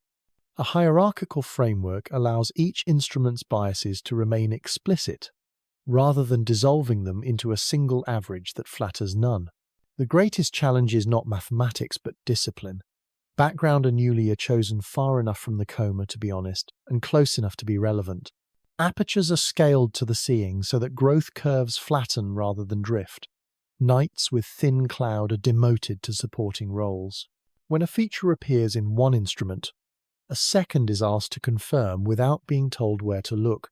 If the confirmation fails, the team writes down the failure and guards against a story that would prefer a neat line to a complicated truth. Carving a portrait from glare is patient sculpture. Each subtraction reveals a contour that was always there, just hidden beneath the flood. Each correction takes away a little of the instrument and leaves a little more of the comet, or the visitor, or the fragment that decided to let sunlight edit its surface. The result is not a perfect face. It is a mosaic of faithful tiles that together look like a person one could recognize under different lights. From that recognition, numbers can be trusted. From those numbers, a path and a temperament can be said aloud without apology. A comet's reputation promises theatre. Sunlight should strike ice, vapour should tug grains free, and a broad fan should bloom like a banner swung open to the wind. The scene refuses that script. The fan stays narrow, its edges clean, its brightness reluctant to spill sideways. The head holds its light tight, as if hoarding it. A long exposure deepens the field, and still the tail keeps a disciplined silhouette, a spear instead of a veil. The impression is not absence, but restraint, as though the machinery of release were tuned to a cleaner line than comets usually draw. Geometry earns a careful hearing first. Phase angle sets the stage for how dust scatters. At small angles, forward scattering can flood the line of sight and make even shy Comet look generous. At large angles, backscattering dulls everything. Yet across changes in geometry, the profile remains spare. Surface brightness falls along the tail more quickly than the familiar one over roll would suggest for a coma fed by isotropic flow. The fall-off implies either a supply cut to small, quick grains or a preference for larger ballast that radiation pressure cannot herd into a broad plume. Gas drag competes with cohesion at the moment of liftoff. Micron grains are easy to carry, but they are also easy to glue down with van der Waals forces and sintered necks grown in deep cold. If the active patches are modest and the gas flux low, the drag stress barely exceeds the bond strength in the upper millimeters. Large aggregates resist until pockets vent in short spurts, freeing chunks that leave at slower speeds. Those heavy pieces keep low beta values, the ratio of radiation pressure to gravity. Low beta dust is stubborn. It tracks the nucleus longer, piles into a thin spine, and refuses to bloom into a soft fan. Modelers turn to Finson-Probstein charts, laying synchrones and syndynes over the image to see what mixture of ejection times and grain sizes can reproduce the shape. Curves that represent high beta grains do not match the narrowness. The fit improves only when the distribution leans toward millimeter and sub-millimeter bodies with a shallow power law, as if the source skipped the finest flour and threw pebbles instead. The ejection speed must also be low and weakly dependent on size, a sign that the gas is cold or confined to vents that bleed rather than roar. Rotation writes its own calligraphy on outflow. A nucleus that turns slowly keeps one hemisphere in daylight for long spans. A favoured vent, illuminated for hours, draws a persistent jet that sketches a linear tail with barely a hint of curvature. If the spin axis points near the sun, seasonal effects are severe. Winter locks half the surface under shadow, while summer strips frost from the other half, and the boundary moves only slightly during a brief solar pass. The jet's axis then drifts little, and the dust line shows none of the corkscrew patterns that betray faster rotation. Thermal inertia guards interior ice from short-lived warmth. A crust a few centimeters thick can delay subsurface heating beyond the time available near closest approach. That delay keeps water quiet, while more volatile ices work in colder layers close to the surface. Carbon dioxide can carry gas without liberating much dust if fractures are narrow and walls are sticky. The flow sees a maze rather than a chimney, and grains collide with rock more often than with each other. Those collisions damp the escape speed and weed out the smallest pieces before they meet sunlight. Electrostatic forces do not help the bloom. In microgravity, photoemission charges grains and surfaces in opposite ways. On airless bodies near the inner system, fields of tens to hundreds of volts per meter can levitate micron dust. But the effect is fickle and local. If the surface is coated with conductive organics, or the plasma environment changes rapidly, charging collapses before it can loft a cloud. Gas drag then carries the burden alone, and its budget favours the course. Gas behaves with similar reserve. Ion tails traced by CO+ or CO2+ are expected to splice the dust with a thin blue blade when the comet is dense enough and the solar wind obliges. The blade barely forms. Photoionization rates at the distances involved are not low, but the column density, island. The wind carries few pickup ions away, and magnetic field draping is subtle. In deep stacks, the ion component, if present, is a filament hugging the dust axis rather than a separate ribbon. That minimalism suggests that gas production is steady but not lavish, and that the chemistry favours species that do not linger in charge states long enough to paint a dramatic stripe. Projection writes illusions into photographs, and those must be tested before drawing character from shape. When the observer crosses the orbital plane, a dust sheet can align with the line of sight and produce an anti-tail, a spike that points sunward by geometry alone. The narrow spine seen here keeps its orientation with respect to the sun in a way that is inconsistent with a transient plane crossing effect. Its persistence argues for a true collimated flow rather than a trick of vantage. When Earth moves enough to expose the flow from the side, the profile stays tight. Texture within the spine is telling. Knots brighten and fade as the nucleus slowly turns vents into and out of view. The spacing between knots, once converted to distance with the measured outflow speed, implies a rotation period too long to spray dust in all directions during a night. The lack of fans at large angles from the sunward direction says most vents point close to the sun, or that the night side is locked in a cold tough enough to pinch off flow entirely. A strong day-night divide, combined with low thermal skin depth, gives a tail that is a sculpture of noon rather than an average of hours. Comparisons to old long-period comets that have been sun-warmed many times help fix expectations. Veterans of many perihelia often carry mantles that crack and slough, feeding showers of fine grains that bath the coma in wide pale light. An interstellar exile or a young analogue with little thermal history may carry crusts sintered to surprising strength and voids that connect poorly. Such a surface is stingy with powder and generous with larger shards. The result is a tail that looks young in discipline and old in colour, red with organics and yet tight with weight. Non-gravitational acceleration aligns with the picture. The transverse component is measurable but small, consistent with jets that are steady in direction and not strong enough to impart noticeable kinks in the path over days. The normal component is smaller still, suggesting north-south symmetry in the few active patches. If a jet misaligned with the orbital plane dominated, the path would show an out-of-plane drift. Its absence is a quiet confirmation that the same geometry that draws the narrow tail also keeps the force balanced. All the while, dust photometry fails to surge into the regime where a halo overwhelms stars. AF rho grows with solar approach but follows a slope too gentle for a body shedding clouds of fine particles. The colour remains reddened, implying organics or irradiated coats, and the polarization rises to values more typical of porous chunks than glassy grains. These metrics fit the picture of a coma where backscattering is modest and cross-section is concentrated in few, larger pieces that prefer alignment in the flow and keep flashing sunlight in a tight beam.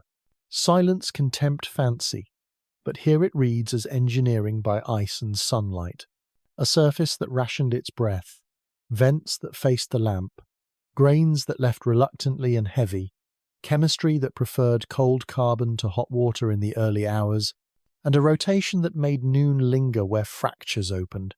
The bundle yields a tale that would not bloom. It did not refuse the Sunday. It negotiated with it, on terms set long ago in frost, and preserved across a drift between stars. The fan that might have been became a slender handwriting. That script is spare and legible, and in that legibility lies a clue to the maker, which is nothing more exotic than the ordinary physics of cohesion, volatility, and light. Motion can carry fingerprints. Gravity writes the broad strokes. Then the small forces arrive and press their initials into the margin. Astronomers search those initials in the residuals, the tiny differences between a gravity-only path and the measured one.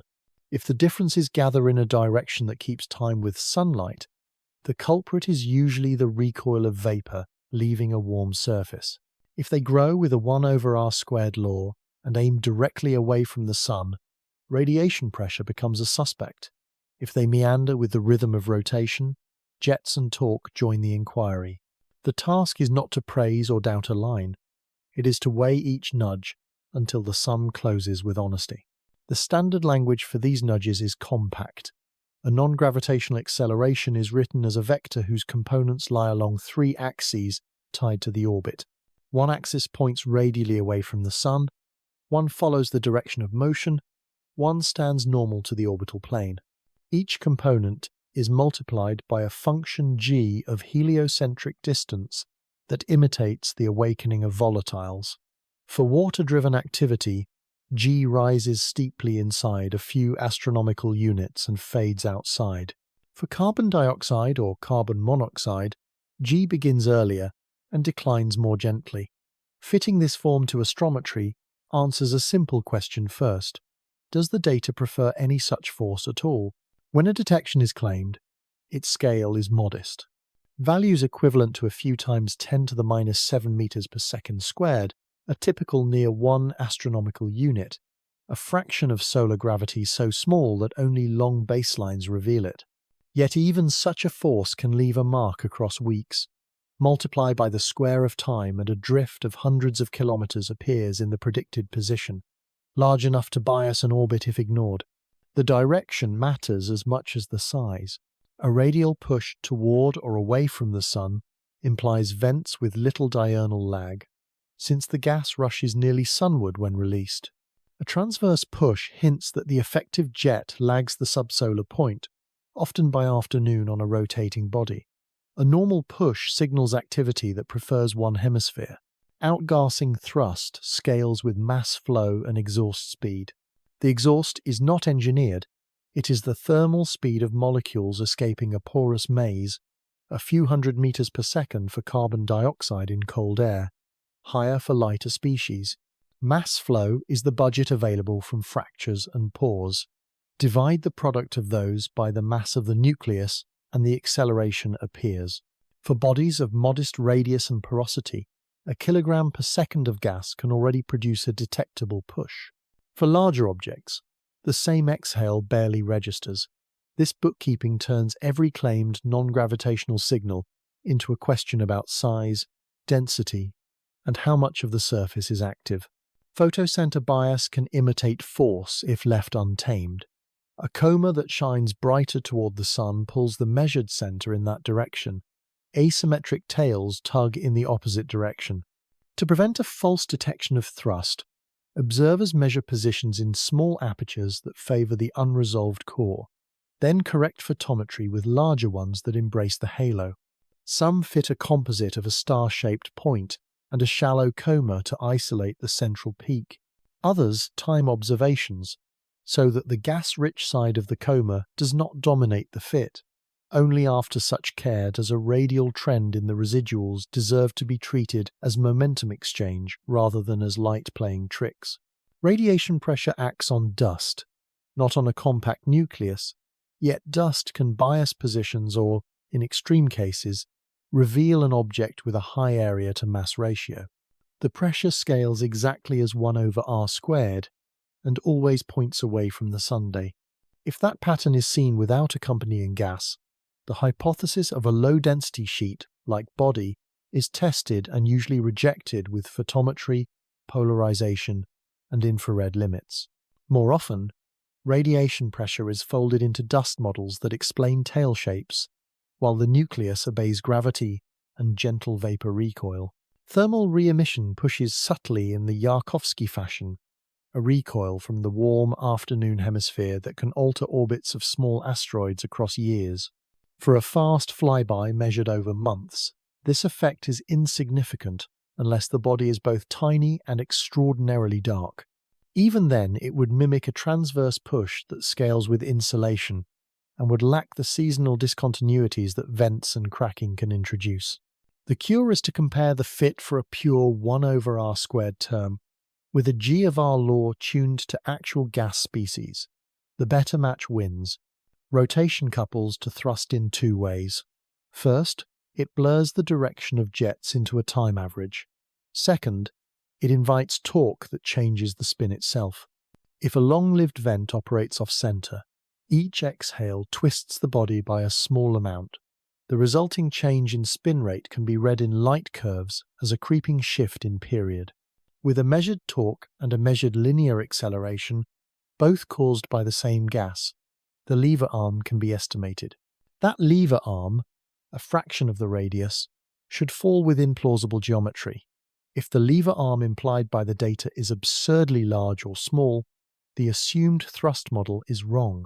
Seasonality introduces a second layer of asymmetry. Obliquity sets which latitudes get long summers in the short season near a star. A pole tipped toward the sun during closest approach gives one hemisphere a festival of activity while the other sleeps. This tilt produces a normal component in the fitted force that rises and falls as the subsolar latitude migrates. A fit that finds a strong normal term that also changes sign on the schedule set by geometry signals that the pole is indeed tilted and that the active terrain is regional. A fit that finds almost no normal term signals either symmetry of activity or a pole near the plane.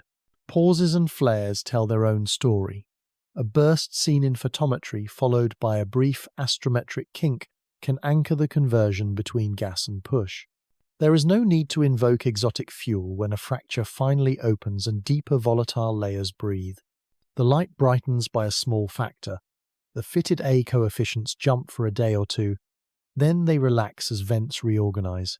The direction of the jump is diagnostic, since a fresh crack on the sunrise side will tend to push the body slightly along track, while a crack near the terminator will point the recoil closer to the normal.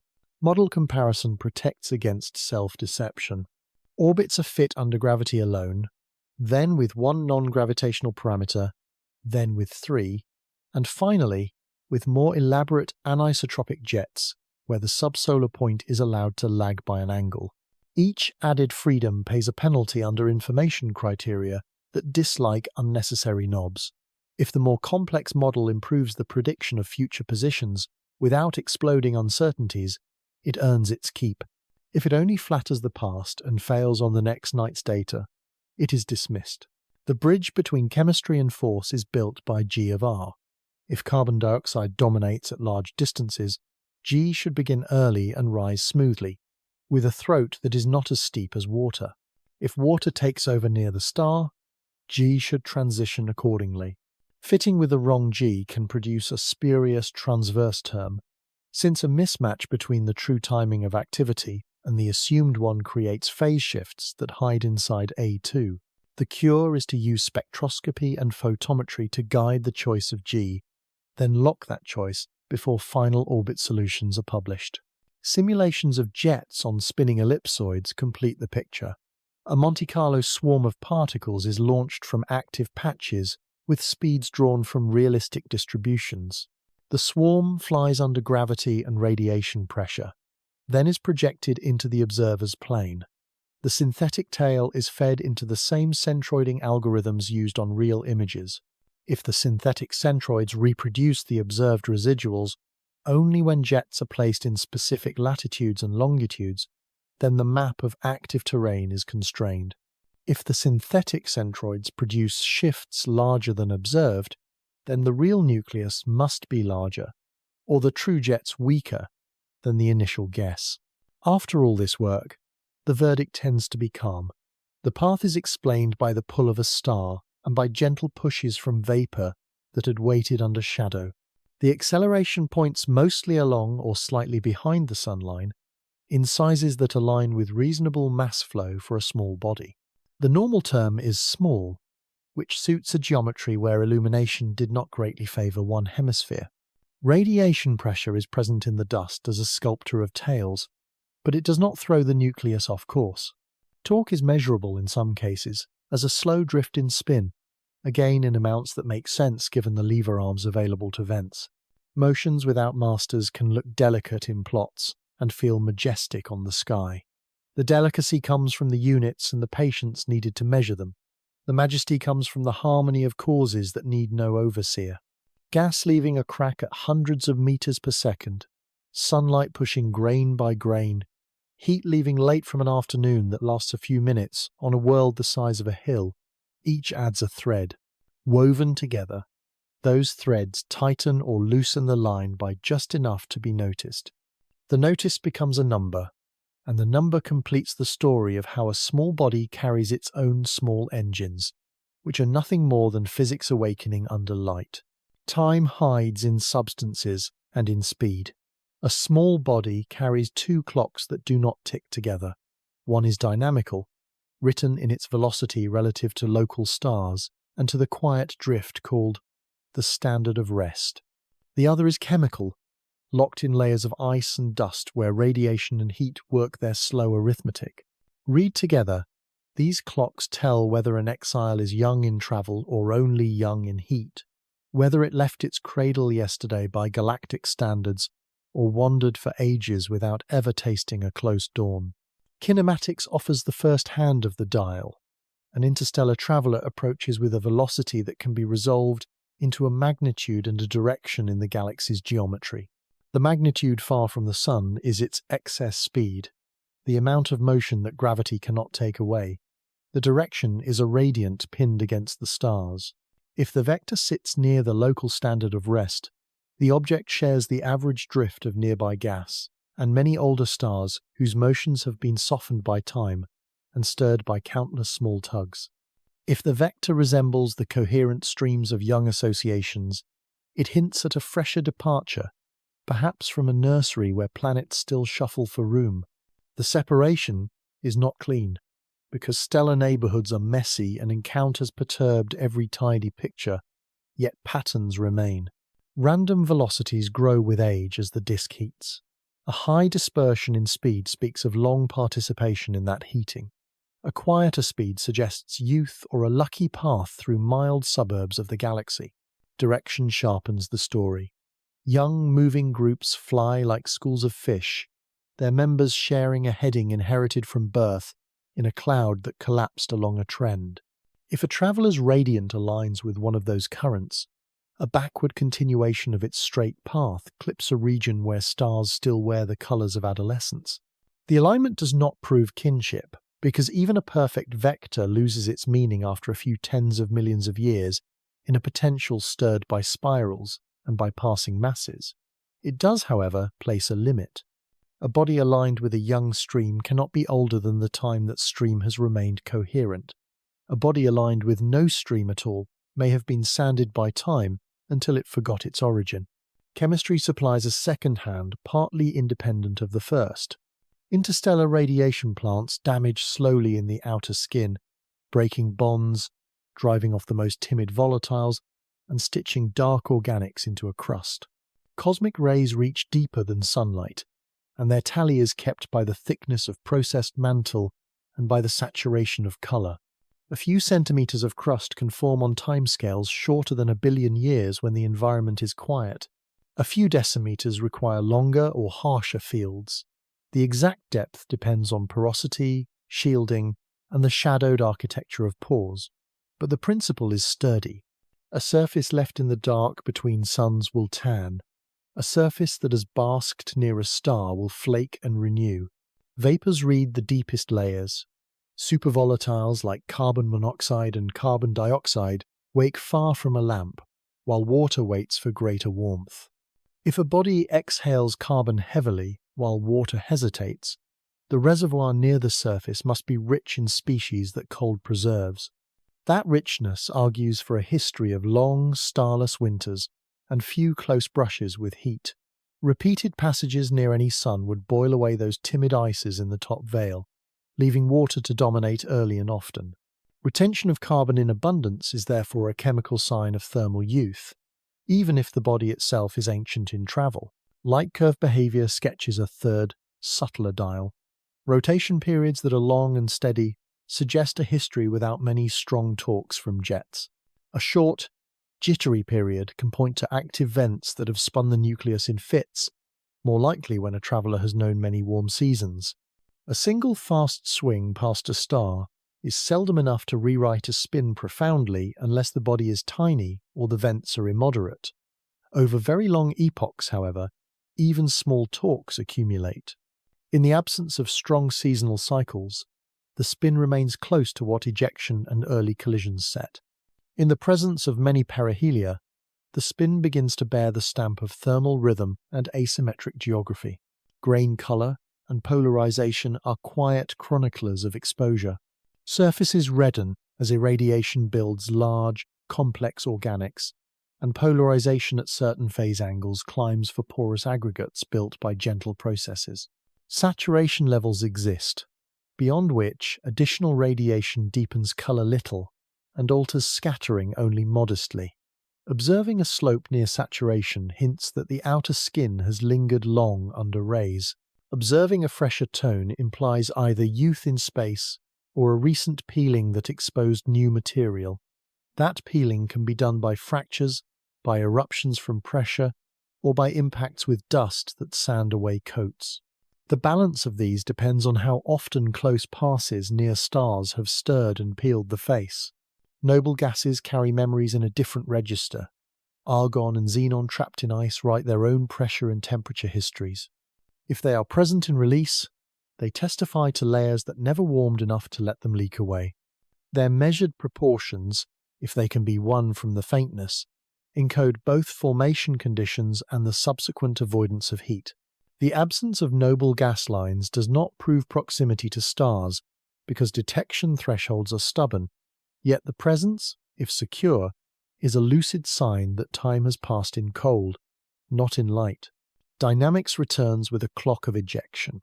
Bodies are most readily thrown from young systems during epochs when massive planets migrate, or when planetesimal belts are crowded. The probability of ejection falls as systems settle.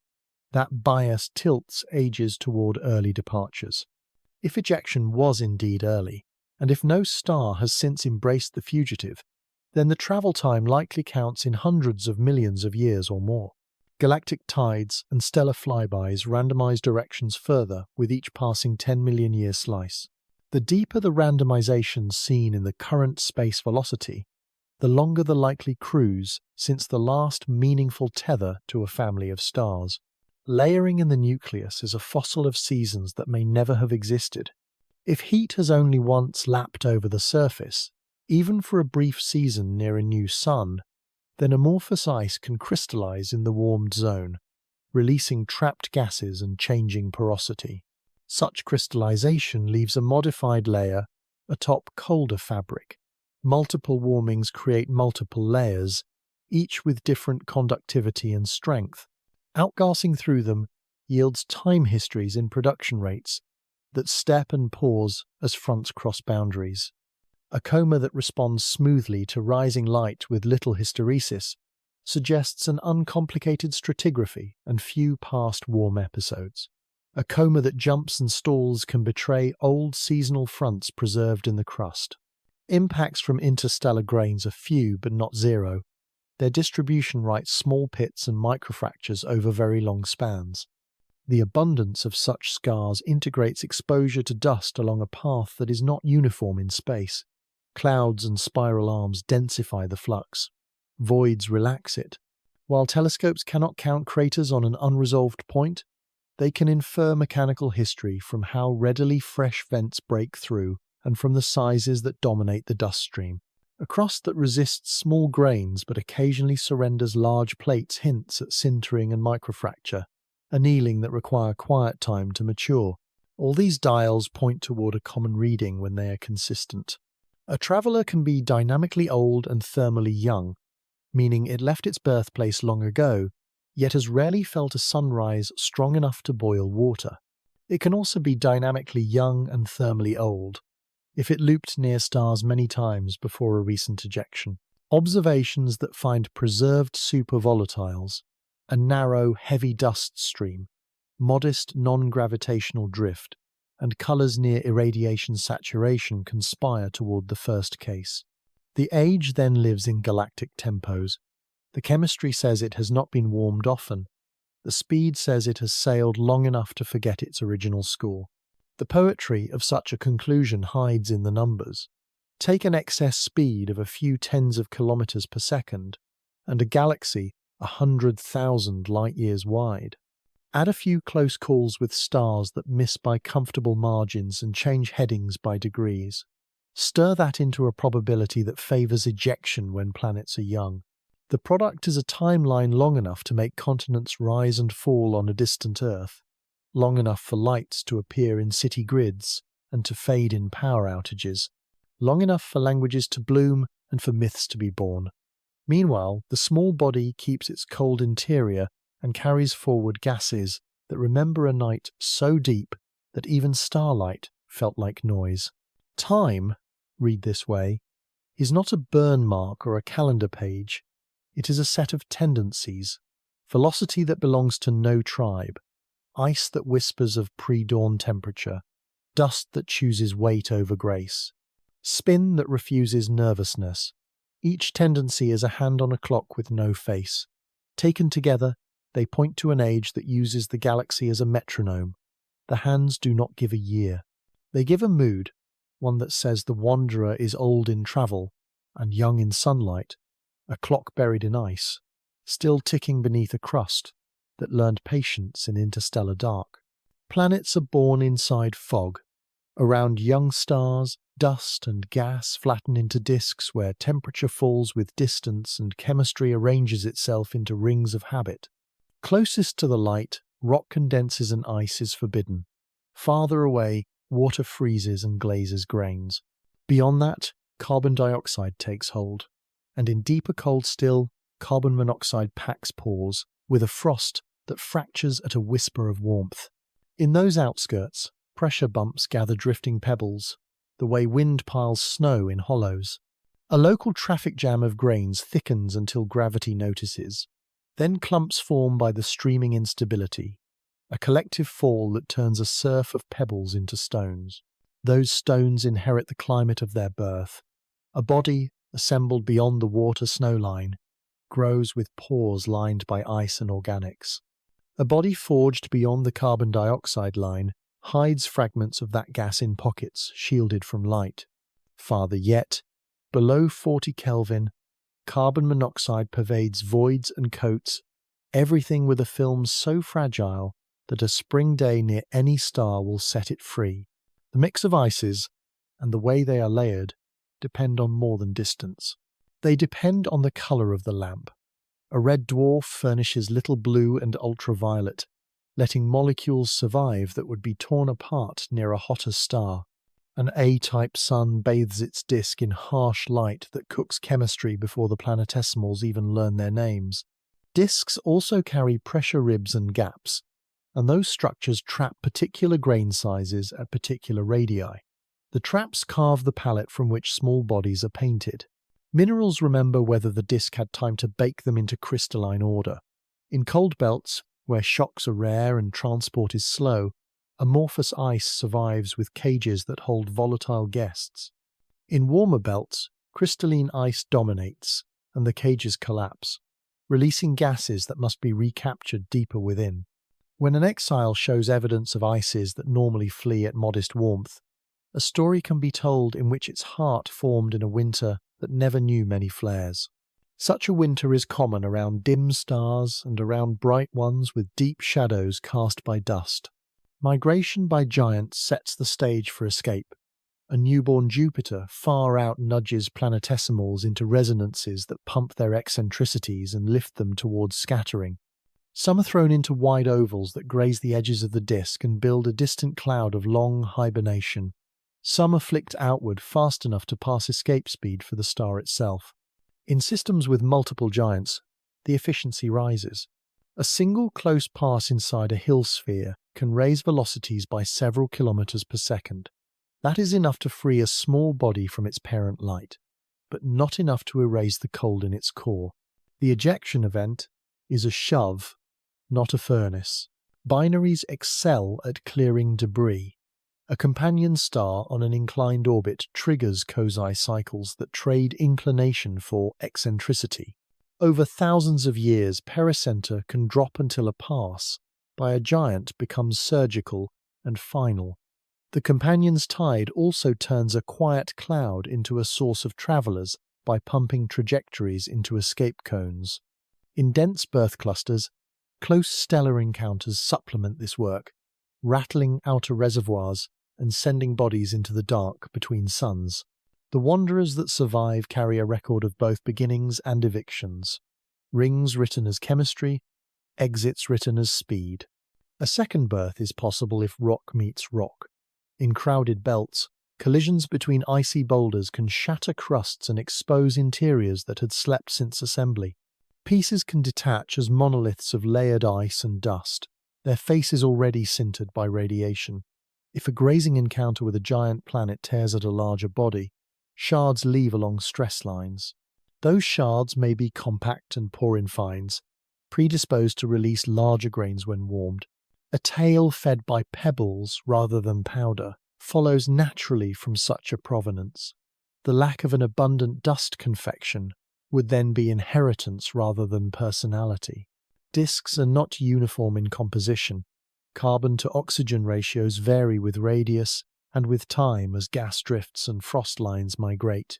In domains where carbon wins, hydrocarbons and refractory organics thrive.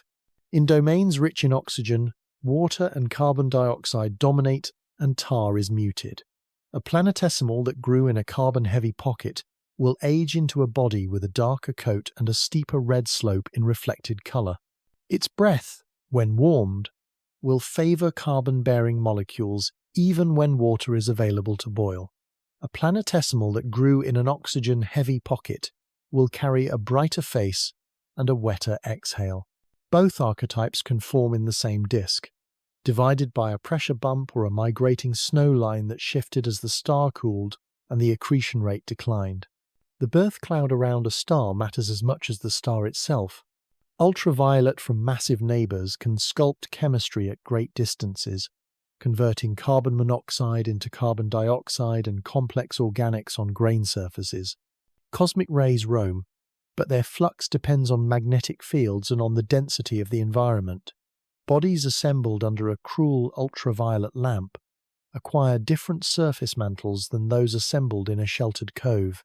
Later, when expelled, the differences remain as accents rather than as whole dialects, since the bulk interiors change little once buried beneath a few tens of centimeters. Porosity decides how a future sunrise will work. Open networks of pores wick vapor to the surface, and vents organize into chimneys that face the light.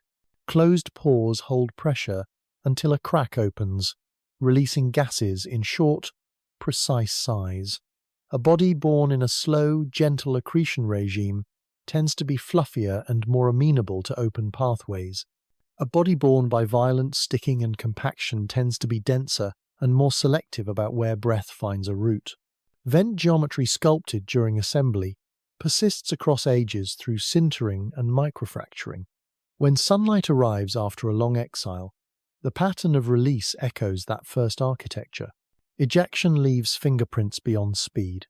A body flung from a system with hot Jupiters that spiraled inward will likely have experienced a violent phase where many peers died in star grazes.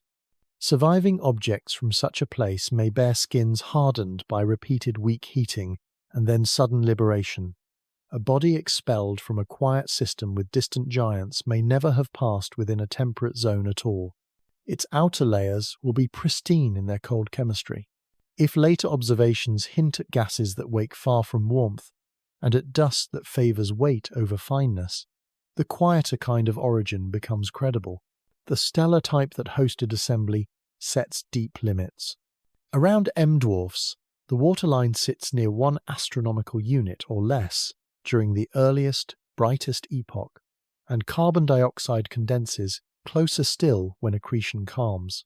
Bodies that form beyond those lines but within 10 astronomical units can be packed with volatile ices and still sit in a region where giant planets rarely grow. Ejection then relies on binary companions or passing stars, not on internal giants. Around F and G stars, giant planets are common, and the waterline is several astronomical units out. There, stirring and ejection are easy, and bodies born beyond 20 astronomical units often wear mixed coats of water, carbon dioxide, and organics. Around A stars, the early light is fierce, baking inner disks and pushing lines outward.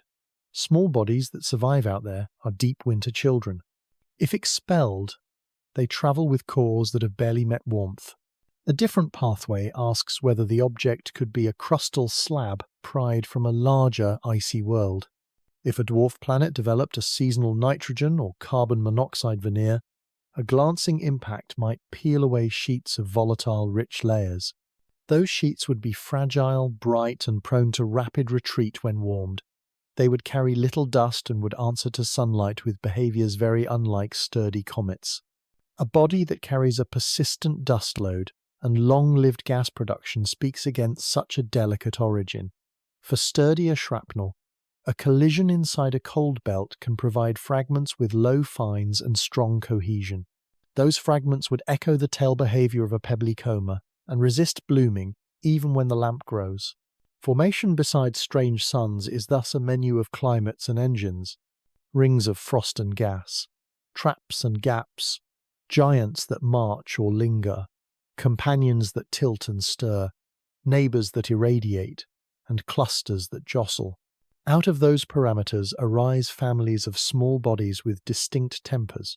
Some will crumble at the first thaw, some will keep their breath measured, some will pour gas that carries dust light as ash, some will throw pebbles and keep their fans tight. When one of these families sends a representative across interstellar night, the portrait it presents is less a mystery than a message written at birth. The picture that emerges favours a cradle in deep cold beyond at least the carbon dioxide line, likely in a disk, whose pressure structure stocked pores with supervolatiles, and whose growth-stitched aggregates that value strength over flourish. Ejection most readily follows from encounters with distant giants or from the gravity of a companion star. The exile departs without melting, remembers winter, and wanders long. When a new light arrives, the memory dictates which gases speak first and which grains take wing. The story is not of a single cause, but of a grammar in which stars write their small stones, and in which stones, when freed, carry that grammar intact across a dark so large that names feel small beside it. The galaxy is a table with invisible cushions. A small body crosses it for ages, struck not by hands but by tides, clouds, and passing suns. Each contact is slight. Each leaves a new spin on the trajectory. Over millions of years, the path becomes a game of pinball played by gravity alone.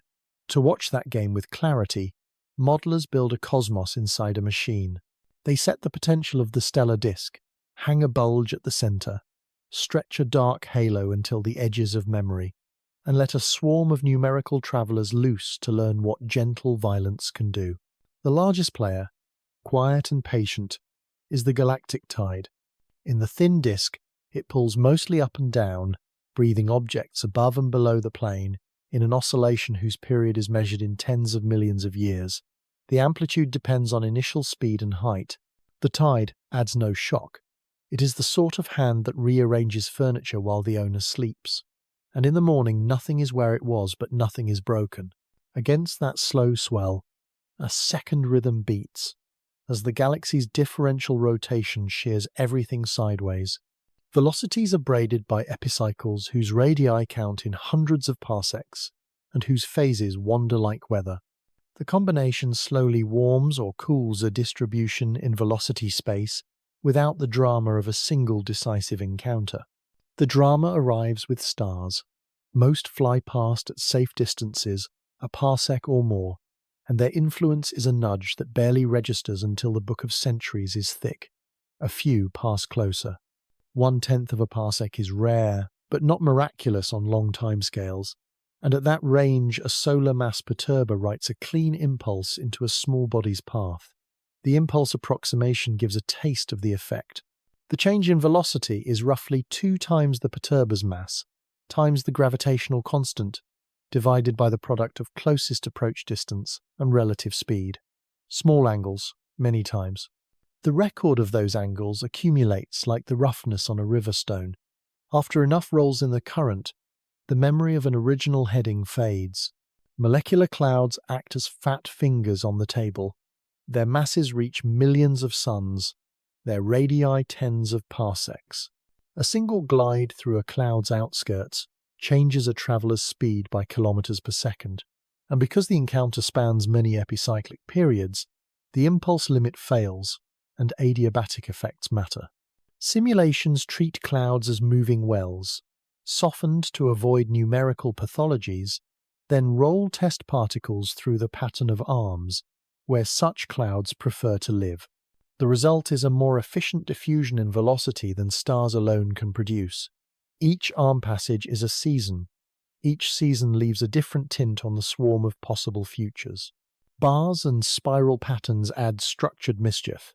Resonances between pattern, speed, and orbital frequencies trap or scatter particles, depending on phase.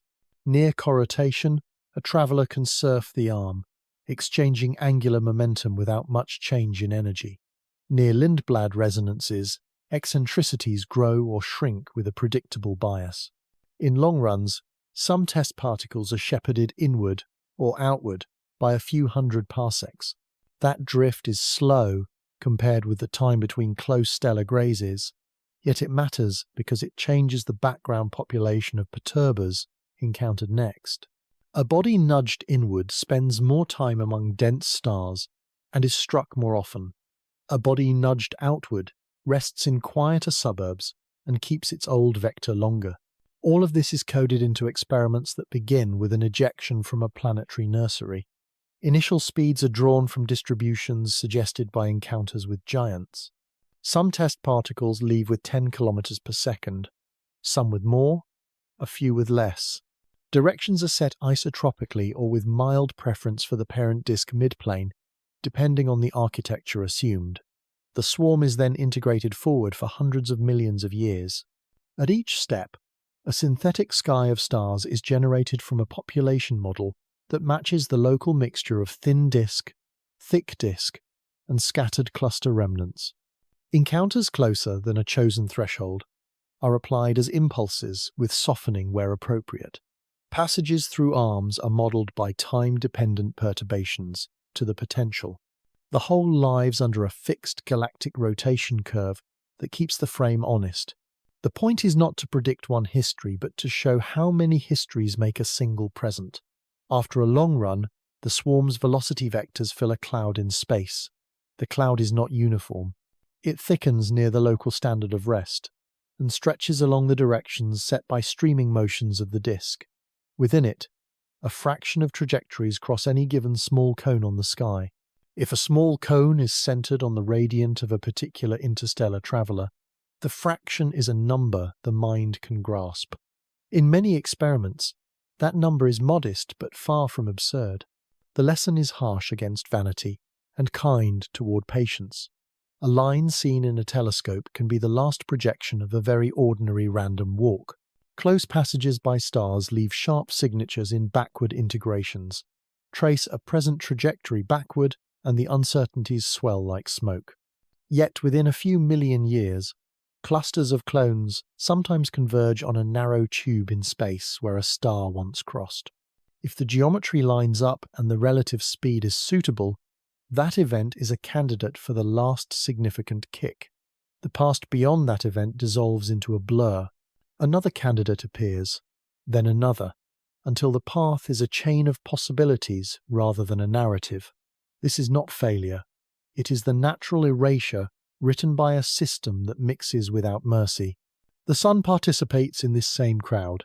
It swings around the galaxy while bobbing slightly above and below the plane.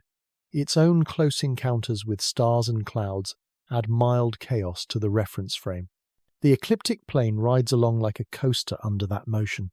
When an interstellar body enters the solar neighborhood, its direction is measured against this moving local furniture. Because the furniture has a history, some entrance angles are more likely than others at a given epoch.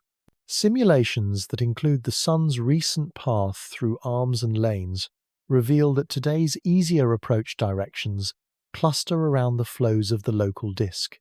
A traveller aligned with those flows is therefore more common than one arriving from an odd angle across the grain. Gravitational focusing by the Sun reshapes these approach directions into exit directions. Define a cone of entrance velocities. Map that cone through the solar potential. The result is a new cone tilted by the deflection that depends on asymptotic speed and impact parameter. The mapping is one-to-one for unbound paths and preserves phase space density by the old instruction called Liouville. This means a rare approach remains rare after bending, and a common one remains common, altered only by the curvature imposed during the fast dive past the focus. When simulations project entrance clouds through the solar well, the statistics of exit line up quietly with the statistics of entrance, as expected. What changes is the visual drama, not the underlying frequency. Random walk language captures the long-term drift in speed. The mean squared change of velocity grows roughly linearly, with time when perturbers are uncorrelated. That growth rate depends on the mass spectrum of field stars and on the density of clouds along the path. Thin disk regions produce faster diffusion than thick disk outskirts. The square root of time then sets the scale of how far an initial vector can wander. After 1 billion years, an object can forget its first heading completely. After a few tens of millions, it retains a soft bias. This time dependence is why some simulated swarms keep a slight memory of their birth plane if ejected recently, and why older swarms show no such grace. The same experiments reveal rare corridors created by chance alignments of repeating small kicks. A series of gentle deflections from stars that happen to lie along a loose spiral in space can shepherd a traveller toward a particular region of the sky with higher probability than average. No intelligence is needed, only geometry and counting. Such corridors are narrow. They change with time. They are not channels through which many objects flow. They are the footprints of coincidence, amplified by long intervals. Occasionally, a close turn inside a planetary system other than the Sun is tested as a source of precise shaping.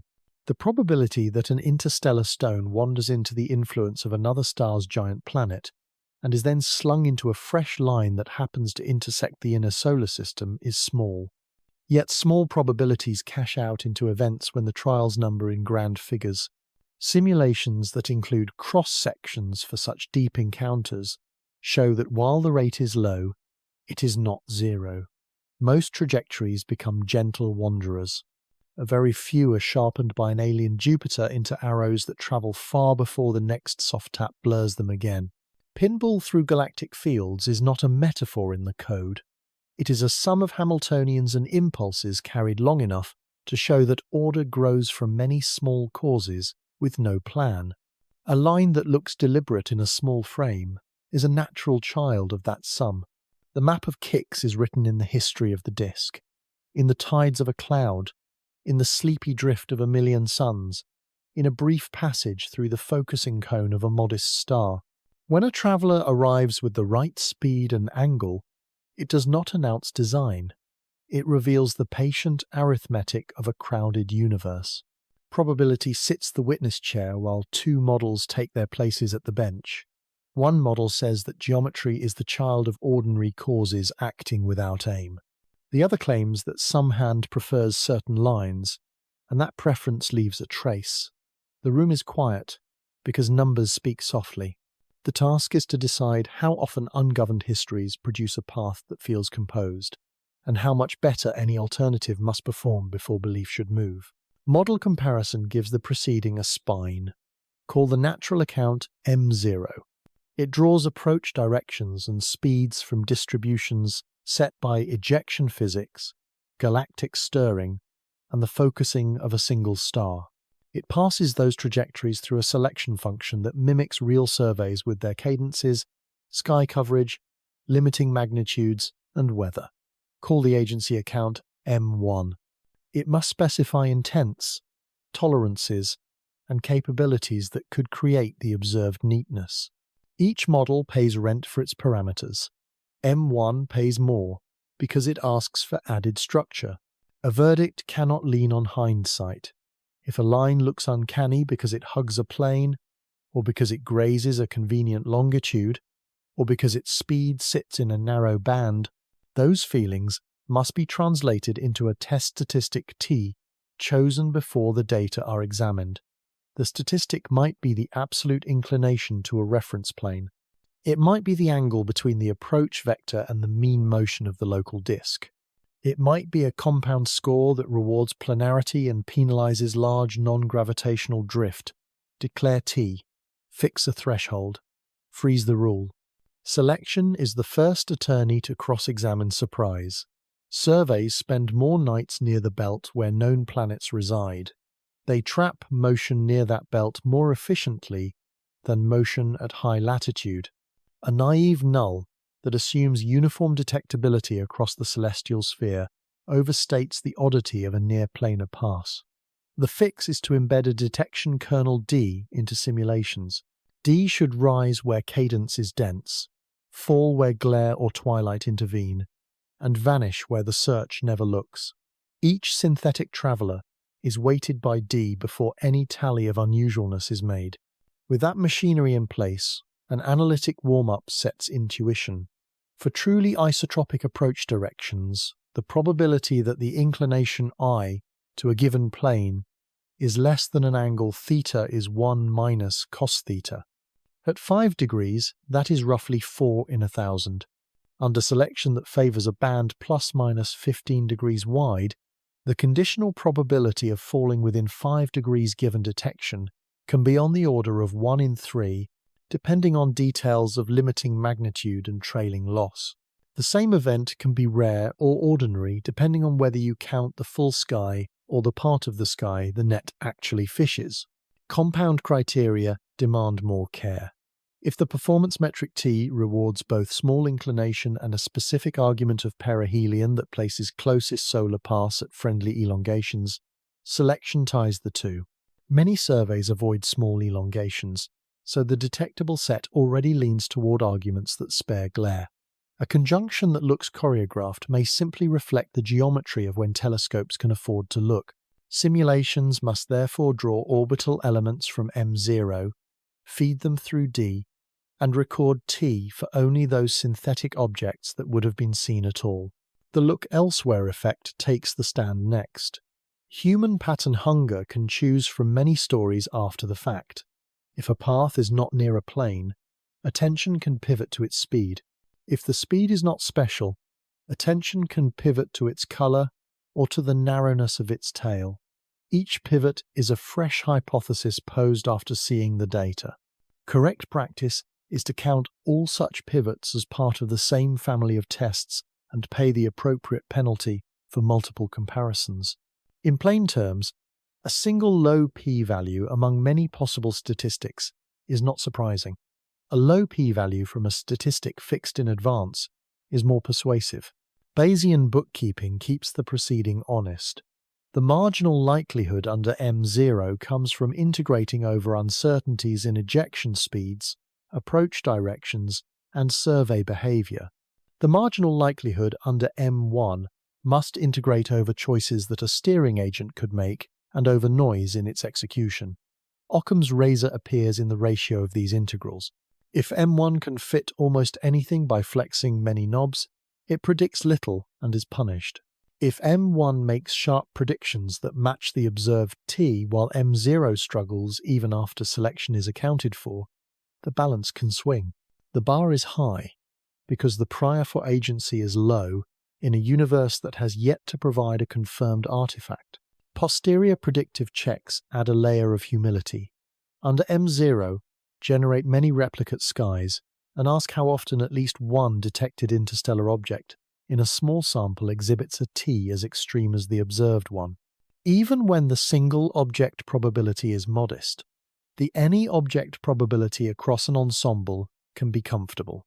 In a decade that yields a handful of detections, the chance that one looks unusually aligned can be far from negligible once selection is folded in. A court that examines only the single case and not the wider canvas overestimates surprise. Power analysis asks whether the evidence has teeth at all. If the sample is small and the statistic T has weak separation between M0 and M1 after selection, no single case will carry authority. Strength grows with repetition. A future in which many interstellar visitors are catalogued allows a direct measurement of the distribution of T. If that distribution matches M0's prediction inside its uncertainty, the agency model is squeezed. If the distribution piles up in corners where M0 expects few points, even after every known bias is considered, the squeeze reverses. Pre-registration is not romance, it is defense. Before the next visitor appears, astronomers can agree on a short list of statistics and thresholds that would move belief. Inclination within a specified angle after accounting for the band where detection is strong. Anomalous non-gravitational acceleration that cannot be reconciled with measured outgassing, with directionality inconsistent with sunlight. Repeated clustering of approach vectors in a frame where M0 predicts uniformity. With those triggers published, the next case can be read against criteria that do not flex to flatter the narrative. Uncertainties deserve respect. Survey footprints change with time. Weather erases planned nights. Limiting magnitudes vary with seeing and sky brightness. All of these enter D. Mischaracterizing D can make a common alignment appear rare, or a rare alignment appear common. The cure is to extract D from logs and images, rather than from memory. Count which fields were taken, how deep they were, and what rates of motion the pipeline could handle without smearing. Use that real D, not an idealized one. In every Monte Carlo, a final line of questioning addresses costs. M1 must pay not only in parameters but in energetics. A path that looks deliberate might be cheap if it simply coasts through an existing corridor in phase space. It might also be expensive if it requires large course corrections at long range. If the latter, then M1 predicts other signs, such as waste heat or momentum exchange, that would be hard to hide. Absence of those signs lowers the likelihood under M1. Presence of those signs would raise it dramatically. The ledger balances both sides. When the judge of reason writes the day's orders, the language is plain. Apparent choreography is expected a calculable fraction of the time under M0 once the shape of the net is known. That fraction is not so small as to force a leap. The agency alternative carries a prior that is cautious and a likelihood that must earn every inch by specificity. With one case, surprise is fragile. With many, surprise either builds into a pattern that resists selection, or it fades into the background statistics of a lawful sky. The room empties. The witness chair is quiet. The verdict is provisional, as all scientific verdicts are. Probability does not close questions, it weights them. In the weighing, the neatness of a path can be admired without being promoted to a message. If a message ever arrives, it will carry more than a tidy line. It will carry signatures that survive selection, penalties, and the discipline of prior doubt. Until then, coincidence remains the default, not for lack of imagination, but for abundance of ways that chance and bias compose scenes that feel arranged when no arranger stands behind them. Silence is not empty, it has structure. When instruments listen and find nothing, they return a map of the kinds of nothing that remain. Technosignature hypotheses live or die inside that map. Each idea about craft or signal predicts residue that physics cannot hide. Some residues shine, some heat, Some push, some flicker, some carve a tiny kink into motion. The test is simple in spirit and hard in practice. Lay out what engineering would have to do, follow the consequences into numbers an instrument can chase, and look, the looking has occurred. The results narrow the plausible kinds of art that could pass for a stone. One vision imagines a light sail, a sheet of low mass and high reflectivity, using a star as a lamp and a lens. Solar photons would both push and torque such a sheet. The push would scale cleanly with 1 over the square of distance from the Sun and would point radially out. The torque would drive a measurable change in spin when the angle between sail and sunlight changes.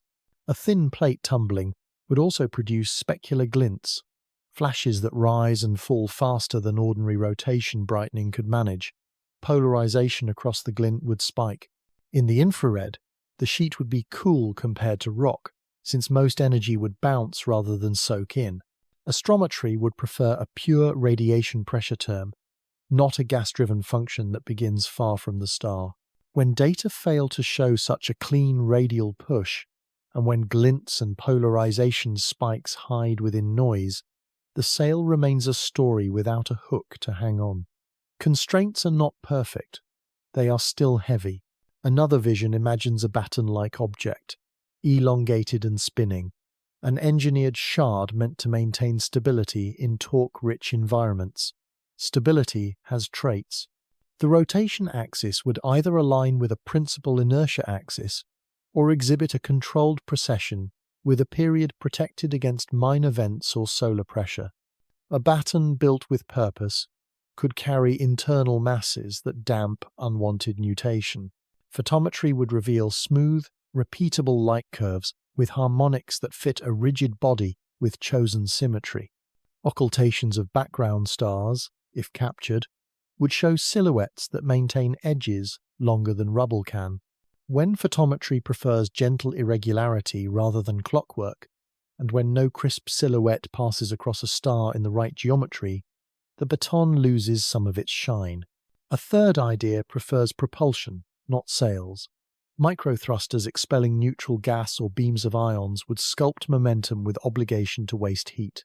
Exhaust carries energy that must be supplied. Even a modest thrust for days requires kilojoules per second of power. Much of that would thermalize and radiate in mid-infrared bands, where detectors are unromantic and keen. Spectra would acquire faint lines or continua from combustion products or ion chemistry not tied to sunlight. The thrust vector would not care about the Sunday. It would align with goals that only the navigator knows. Residuals in the orbit would then show drifts that ignore heliocentric distance and season. Searches that return non-detections of heat brighter than dust, allows and residuals that prefer heliocentric timing undercut microthrusters without erasing them entirely. Communication beacons invite listening across the spectrum. Narrowband radio carriers at stable Doppler shifts are cheap in photons per bit compared to spread noise in the same bandwidth. Lasers can outshine a star in a narrow cone if a sender accepts the burden of aiming and timing. Either would leave fingerprints. Radio carriers would cut lines into spectra limited by receiver resolution, lines that sit like pins above thermal backgrounds. Optical beacons would appear as sub-millisecond spikes in photometry, or as isolated spectral spikes in high-dispersion data, taken at the right moment. Null results in such searches do not close the door, because beacons can be brief and directional. They do thin the set of plausible motives.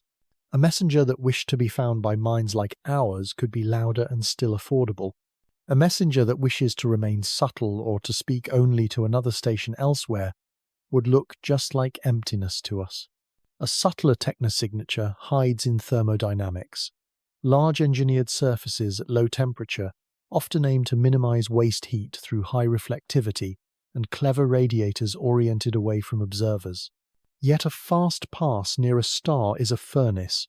Unless a vehicle is perfectly reflective and perfectly insulated, it will absorb sizable energy for hours. That energy must leave. The spectrum of that departure depends on material and geometry.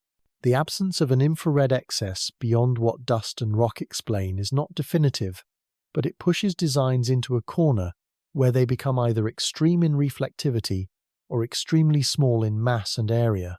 Navigation brings another avenue. Intent can be inferred from efficiency. A gravity assist tailored by a machine would minimize hazard, maximize energy gain or loss, and set up a future rendezvous with something valuable. Such threading leaves a trail in impact parameter and timing that is sharp within uncertainties. A path that chooses an approach which is suboptimal for almost all future aims, but optimal for being detected by an accidental survey, is a poor message and a poorer maneuver. Absence of fine-tuned threading does not disprove agency. It does ask why a machine would spend a close pass on a plan that needs nothing from the opportunity. Materials invite optical tests. Engineered alloys and composites have spectral slopes and polarization behaviors distinct from soot-coated ice. Metallic specular reflection rises toward the blue, with Brewster-like features at angles set by index of refraction, while organics scatter redder and more gently. Spectra that prefer a reddened reflection consistent with dust, plus emission from familiar gases when warmed, point away from polished plates. Polarization fractions at certain phase angles test porosity and aggregate size. Numbers that match porous grains frustrate dreams of honeycomb aluminum. There is also the idea of intentional silence.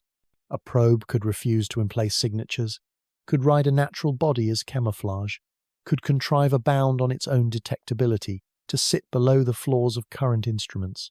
That strategy is a statement about fear or about an ethic of non-interference.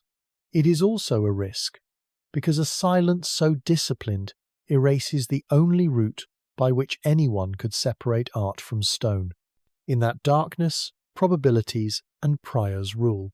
Low priors for agency and many natural mechanisms with history behind them create a landscape in which intentional silence remains intellectually possible and operationally unfalsifiable. Science can note that possibility and file it under philosophy while it pursues questions it can score. Occasionally, a bolder speculation arrives, one that treats trajectory itself as a bearer of code. The idea posits that approach, angle, inclination, and time in a human watching season are letters in an alphabet meant for anyone who monitors skies. The decryption scheme runs aground on selection functions and on the size of the audience. A code that depends on one planet's survey cadence and one species' calendar is fragile. A code that does not depend on them reduces to geometry that billions of other systems could also read poorly. Without a key shared by senders and receivers, the universe becomes a book whose characters resemble constellations drawn from noise. There is a practical relief in the ruthlessness of data. Processes that are common and messy explain many sides of these wanderers without adding hidden rooms to the house. Where the mess fails, technosignature hypotheses deserve calculation, not dismissal. Those calculations have been made by teams who know both the poetry of asking and the penalty for romance. The penalties fall like weights on ideas that require bright beacons without beacons, heat without warmth, thrust without exhaust, sails without glints, perfect navigation without motive. One can imagine futures where these penalties lift. A visitor might cut a star exactly at the distance where a photon sail harvest is optimal, spin to a design period that stays locked for weeks, pour a kilowatt into a narrowband tone pointed at any ear within reach, and paint the sky with a faint laser comb that repeats at prime intervals. None of that is impossible under known physics. Any one of those would be extraordinary. A cluster of them would be decisive. The more ordinary expectation remains that most small bodies passing through belong to geology and vacuum chemistry. If one among them is a machine or a fragment of a machine, its strangeness will be legible in multiple alphabets at once. The sky invites that kind of reading every night. Until a page turns with that unmistakable ink, silence continues to do its work. It shapes the set of technosignatures that could be hiding, and leaves a contour that looks more and more like a natural stone made eloquent by cold and light. Intention can be spoken without myth. In the clean grammar of physics, It is control applied to degrees of freedom so that trajectories are bent toward preferred states. The preferred states need not be moral or mysterious. They may be simple goals such as conserve fuel, avoid collision, gather energy, or remain observable to a watcher. Where no controller exists, motion follows constraints and gradients. Where a controller exists, motion follows a policy that trades cost against reward. The puzzle is to decide which kind of story a particular line across space belongs to: plan or pattern, policy or passive fall. Control theory gives a neutral dictionary. A system has sensors, actuators, a plant that obeys ordinary dynamics, and a controller that maps observations into actions. A controller chooses actions to minimize an accumulated cost J that depends on state, effort, and time. If there is intention, there is a J. The content of J might be cryptic, but its fingerprints appear in the path when disturbances arrive. A natural stone has no steering and endures disturbances without compensation. An agent steers to keep J small. This difference is sharpest during surprises, such as rotational torques, solar pressure spikes, or small impacts. If a path quietly cancels perturbations that would otherwise grow, control is implied. Inverse optimal control turns that logic outward. Given a sequence of states, one can ask whether there exists a cost functional and control limits for which that sequence is nearly optimal. The exercise is not arbitrary. Constraints such as maximum thrust, limited reaction mass, attitude limits, and sensor noise narrow the space of plausible controllers. When a line across the inner sky can be explained by gravity and vapors alone, inverse control recovers a trivial or impossible J. When a line would require timely pushes that natural processes cannot supply, inverse control recovers a non-trivial J with feasible parameters, or it fails loudly. Failure is a clear verdict. Causality adds the discipline of counterfactuals. To claim intention is to claim that under changes to environment, the controller would alter action in a way that preserves a goal. A mind on Earth cannot act on a traveller across the sky, so the needed interventions must be sought in nature. Variations in solar flux with distance, changes in phase angle, the geometrical drift of the line of sight, and minor gravitational tugs by planets function as soft interventions.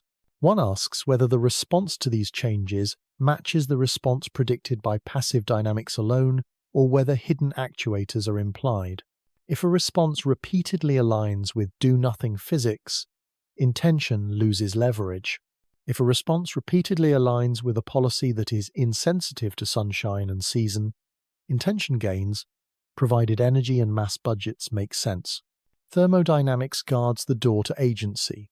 Any controller that exerts force must consume free energy and export entropy. Waste heat cannot be wished away. Its spectral signature depends on material and temperature. Radiative budgets may be small enough to hide under dust and coma, yet the calculus is merciless. A measurable thrust over hours requires power, and power either glows or leaves chemical traces. A controller that uses only sunlight without stores can still be recognized, since harvested momentum scales in a clean way with reflectivity and area. Trajectories that demand energy without evidence of intake or exhaust ask too much. Statistics helps where experiments cannot. Consider the mutual information between a path and the fields that fill space, such as solar flux, gravitational potentials, and survey visibility. Passive stones tend to produce trajectories whose description compresses well when those fields are given as side information. Controllers with strange objectives can induce correlations with variables that should be irrelevant under nature, such as exact hour of terrestrial night or the schedule of specific longitudes. Measuring algorithmic correlations is difficult in practice, yet the idea is crisp. Intention often reduces surprise across a particular slice of reality. Passivity reduces surprise across a different slice. The better a null model compresses the path, the less room is left for agency. Teleology hides in the principle of least action by borrowing the word purpose for a theorem that is only boundary conditions. A body follows a path that extremizes an action integral, given its start and its end. To a human ear, this can sound like future causes past, as if the body knew where it wished to go. In fact, the integral is a calculation device. The trajectory is still pushed forward by local laws. Where true intention is present, the boundary conditions themselves are chosen by the controller through sensing and actuation. That difference gives an empirical test. If the apparent optimality of a path evaporates when boundary conditions are allowed to float under ordinary forces, the purpose was an illusion. If the optimality remains only when boundary conditions are set by forces that cannot be natural, intention has a foothold. Decision theory offers a lens to examine efficiency. A rational controller facing uncertainty will choose actions that minimize expected cost under a belief about the world. That belief is updated from observations. If intention is present, mispredictions about environment will be corrected quickly.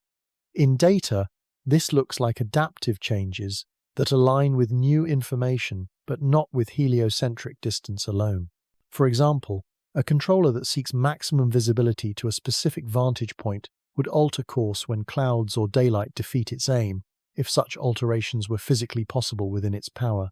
Observing no such adaptive behavior in many places where adaptations would help argues for absence of belief and policy. Ergodicity breaking is a signature of lifelike control, but it can also appear in engineered quiet. Systems that maintain internal variables within tight bounds despite external change show homeostasis. On the sky, homeostasis could appear as an attitude kept constant over many hours, as if a gyroscope were actively managed, or as a rotation period that is held fixed despite outgassing torques. Natural bodies do not have arbitrarily fine breaks. With enough signal, one can set bounds on the ability to reject disturbances. If the bounds are low and the behavior remains calm, the calm is inherited from inertia and symmetry, not from agency. Patterns that smell of code deserve special suspicion. Error-correcting sequences in glints, prime number gaps in timing, or recurrences that survive angle and distance changes would be strong evidence for a transmitter. Absent such grammar, a calculus of intention must stand on subtler ground. It stands on energy, efficiency, adaptivity, and compression. Where all four lean toward simplicity, the least wild hypothesis wins. Where all four lean toward design, the burden shifts. A thought experiment clarifies the stakes. Imagine a set of trajectories drawn from an ensemble of natural wanderers. Compute for each the smallest control effort that would be required to transform that path into the one observed, given a generous actuator that can push with a fraction of solar gravity. If the required effort is minute, agency says little because nature already supplies a nearby curve. If the required effort is large, agency would need to explain why a controller paid such a cost for a result that could have been achieved more cheaply by changing initial conditions long before arrival. Intention loves parsimony. Waste is a sign of either a poor engineer or no engineer at all. Ethics seems far away in such calculus, yet it sneaks in through priors. A mind can choose to hide. If hiding is the objective, controls will be applied to simulate stones. The paradox is that perfect imitation beats inference by definition. Measurements can only bracket how perfect the imitation would have to be. Once the bracket falls below physical plausibility for energy use, perfect imitation is no longer free. Then the hiding mind must pay power costs that instruments can in principle see. Silence is not an all-purpose cloak. It is a budget. What remains is a fair rule. Intention is accepted when the record of motion requires sustained, goal-directed correction that cannot be supplied by natural processes at the measured mass, albedo, and composition. That record should include evidence of energy use that scales with the corrections claimed.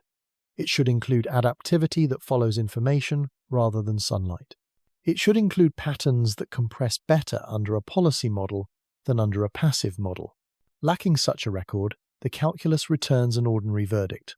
A line is a line because a star pulls on a body and small forces add embroidery. Philosophy does not spoil the view. It polishes it. It reminds the watcher that purpose is not a primitive of physics, but an emergent property of systems that consume free energy to reduce surprise about their own futures. When such systems act, they leave a texture that is deeper than elegance. They leave work done against drift. Until such work is required by the data, trajectories belong to the beautiful republic of causes that never intend and never fail at being exact. In that republic, wonder remains the appropriate mood, and patience the appropriate method.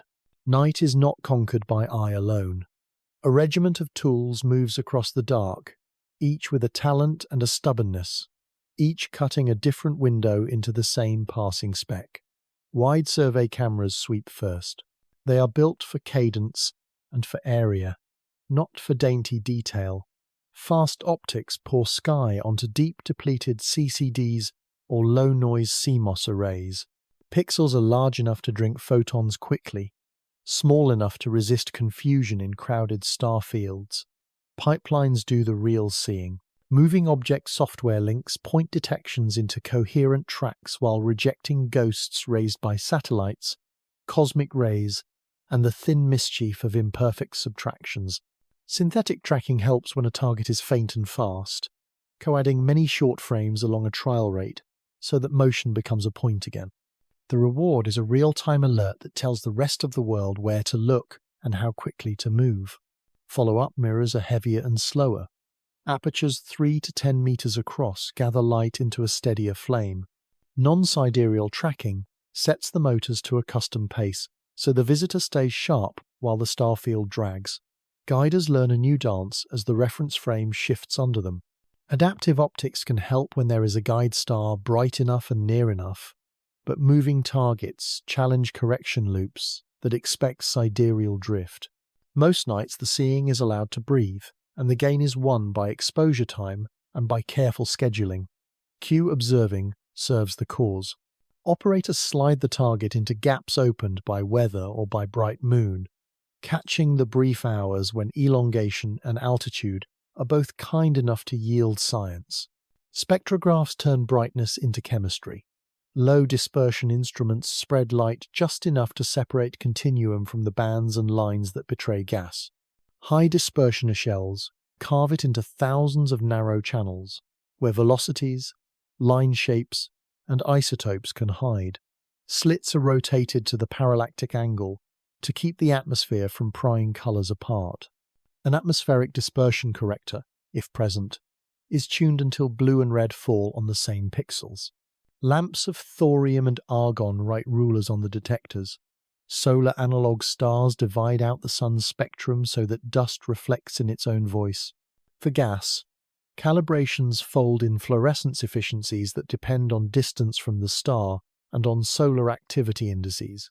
Precision here rests on small habits, keeping the slit on the nucleus in a wind that shifts, subtracting skylines without feeding on the coma, bracketing exposures with standards that were not chosen in haste. Infrared instruments listen where molecules sing with less shyness. HGCDT arrays sleep behind cryogenic shields. Filters isolate the strong bands where water, carbon dioxide, and carbon monoxide carry most of the breath. Thermal background is the tax collector. Nodding and chopping cancel it, trading time for honesty. The smallest mistake in flat fielding or wavelength calibration can smear a faint line into the noise forever. When the line holds, its width speaks in meters per second, its centroid in kilometers per second, its intensity in molecules per second. Each number has a narrow throat it must pass through to become trustworthy. Space telescopes lift the weight of air. Their constraints are different and exacting. Moving target tracking needs ephemerides accurate to arc seconds and hours planned around solar avoidance, earthshine limits, and roll angles that keep stray light at bay. Once pointing is won, the images are disciplined and deep. Detectors suffer cosmic rays that slice bright scratches through frames. Stacks and sigma clipping teach the scratches to vanish. In the infrared, stability is a gift that lets weak bands stand free of the weather that hobbles ground instruments. In the ultraviolet, Resonance lines that would drown in airglow appear with a clarity that can make an hour's exposure feel like a door pushed open. Radio and millimeter arrays bring the coldest grammar. Correlators split frequency into thousands of channels. Dishes listen together and then synthesize an image from the timing of the wavefront across the planes. Doppler tracking follows the changing velocity so that lines sit still on the dial. Self-calibration quiets phases shaken by the atmosphere. When a rotational line of carbon monoxide rises above the thermal hiss, the outflow speed is measured without guessing at grain scattering. When it fails to rise, the silence becomes a bound on production that sharpens chemistry by subtraction. Polarimeters measure how light is lined up after it scatters from dust. Half-wave plates rotate. Wollaston prisms split beams. Stokes parameters emerge from fits that must be cautious about instrumental polarization and the mischief of thin cloud. Vectors drape across the coma like short hairs that point away from the lamp. The pattern speaks of grain size and porosity, of organics that deepen color, and of aggregates that keep voids between their fibers.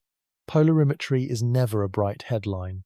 It is the quiet paragraph that convinces a reader to trust the rest of the report. Astrometry depends on a reference frame that does not drift. Modern catalogues give stars with positions so precise that a fraction of an arcsecond feels large again. Color terms are corrected so blue and red anchors do not drag on opposite sides of the field. Clock discipline is ruthless. Shutters are timed to the second. Light travel time is folded into reductions, so the measurement belongs to the geometry that existed when the photon left. With nights placed carefully along the arc, the fit for the open conic tightens, and the uncertainty ellipse where the next exposure should search becomes small enough to respect. Photometry turns shape into numbers that can be compared across instruments and across nights. Apertures are chosen to include most of the signal without drowning in background. Growth curves check whether the coma is bleeding into the measurement and biasing it toward the Sunday. Phase corrections try to remove the geometry of scattering so that changes in brightness can be read as changes in breadth rather than as tricks of angle. A simple proxy for dust production gathers the scattered light into a single parameter that can be plotted against distance from the star. The plot does not flatter. It shows rises, stalls, and small flares that belong to cracks opening and to shadows lifting. Scheduling is a science that hides its mathematics. Networks of telescopes spread in longitude pass the target from night to night, so that rotation phases can be unrolled like a scroll. Targets of opportunity write letters to time allocation committees that ask for mercy and speed. Queue managers juggle the weather that nobody can command and the engineering tasks that nobody can skip. Twilight surveys patrol when others rest, risking glare to gain access to geometry that standard programs surrender. Even the dead hours near full moon can be used with narrowband filters that avoid bright lines. The success of an observing campaign often rests less on aperture than on the grace with which these human systems translate need into pointing. Hardware limits shape what can be asked. Read noise sets a floor under faintness. Dark current grows when cooling is imperfect. Guiding drifts when wind tugs at domes. Shutters misbehave after too many winters. And the edges of fields harbour vignetting that must be tamed with flats that reflect the night one actually had, not the one imagined at noon. Calibration lamps age and shift their strengths. Filters fade by small percentages. All of this lives in logs that look dull to anyone who has not watched Truth Warp when a detail is neglected. The logs become scripture when a reduction leans too hard on a night that was not as clean as memory suggests. Computation is an instrument as real as glass. Orbit solvers begin with weighted least squares and graduate to samplers that explore tails where odd solutions hide. Dust dynamics codes launch virtual grains with distributions of size and speed and follow them under gravity and radiation pressure until a synthetic tail can be compared with the photograph that drew breath from the room. Radiative transfer in porous media forecasts how a crack will warm through a day and which gas will reach the slit. Bayesian hierarchies let each instrument keep its bias explicit, rather than dissolving them into a single number that flatters none. The codes are skeptical. They ask whether a claim survives when priors widen and when nuisance parameters are allowed to speak. Laboratories on Earth close loops that sky alone cannot. Ice chambers hold mixtures of water, carbon dioxide, carbon monoxide, and organics at pressures that mimic a vacuum. Lamps imitate sunlight. Mass spectrometers taste what leaves as temperature rises. The products teach spectroscopists which lines to seek and which to doubt. Microscopes peer at aggregates built by gentle sticking and by violent pressing so that polarization curves can be tied to shapes rather than to wishes. No chamber reproduces the quiet of a million years in dark space, yet even an hour under a lamp tells whether a fragile film will rupture or endure, and whether a surface will shed flour or gravel when it is asked to breathe. The ensemble acts like a choir. The wide cameras grant position and pace. The big mirrors grant precision and color. The infrared and the millimeter grant breadth and temperature. The polarimeters grant grain. The catalogues grant a frame. The cues grant time when time matters. The codes grant caution. None of them is sufficient. Together they become a shape around the unknown, a constraint that turns vagueness into a form that can be named without lying. The dusk is pierced not by a single spear but by many small needles working in rhythm. In the fabric they leave behind, a path appears with just enough clarity to be judged for what it is and for what it is not. A laboratory can be a room with no walls. On a rack of processors, the void is rebuilt in equations, and the visitor is cloned into a million numerical ghosts. Each ghost is given a slightly different beginning and a different temperament. Some carry more cold carbon than others. Some spin faster. Some breathe from a single vent cut at a sharp latitude. Some feel a small push that fades with distance as 1 over r squared. Gravity is the climate that all share. Everything else is weather chosen by design. The goal is simple and patient. Discover which births and habits lead to the same geometry seen on the sky, and measure how tightly the path is tied to those choices. The experiment starts with a prior map. Phase space becomes a hangar where initial conditions are parked in neat rows. Hyperbolic excess speed is drawn from ranges natural for escape from young planetary systems. Impact parameters sweep from glancing to bold. Plane tilt, nodal longitudes, and perihelion arguments are laid out with Latin hypercube sampling so that no corner of possibility is left unfelt. For each entry, a full solar system model is prepared. The star's field is written as a simple central pull, the planets are added with masses and ephemerides, and the integrator is chosen to honor long arc accuracy. Symplectic schemes carry most of the load, tuned so that energy drift is a whisper over months. Close approaches that threaten step-size stability are handled with regularization, not with panic. Natural pushes are represented by a small alphabet of parameters. 3 coefficients describe radial, transverse, and normal recoil from gas, multiplied by a log G of R that can mimic water waking near warmth or carbon dioxide leaking at a colder threshold. Spin is allowed to move, since a vent off-center applies torque.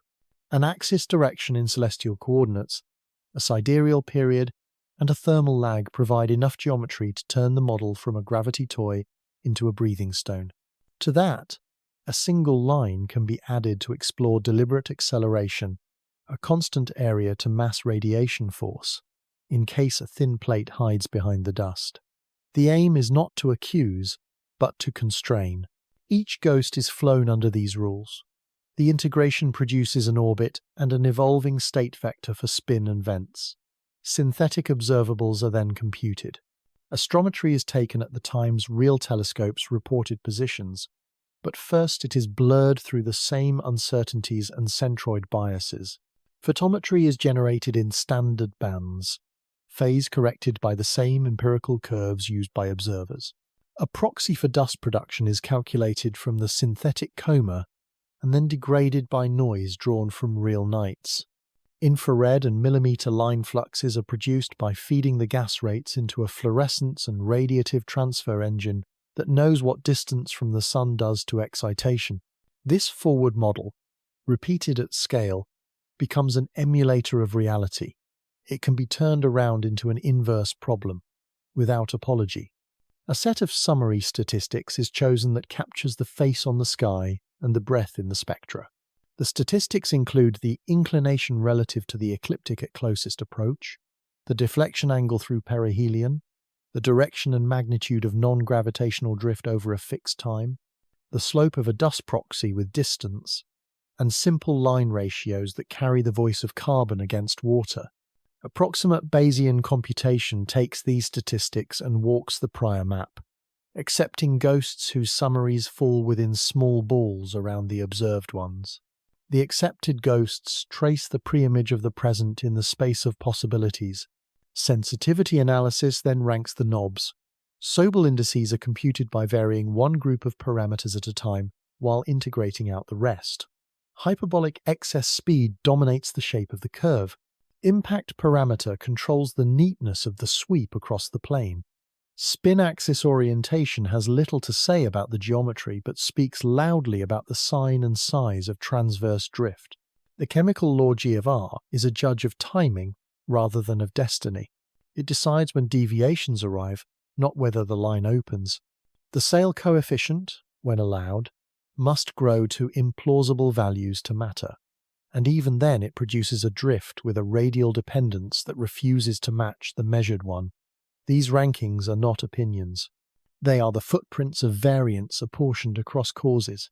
A separate suite of runs is dedicated to the possibility of delicate fine-tuning. The code is asked for ridgelines in the prior map, narrow threads where small perturbations wreck the match.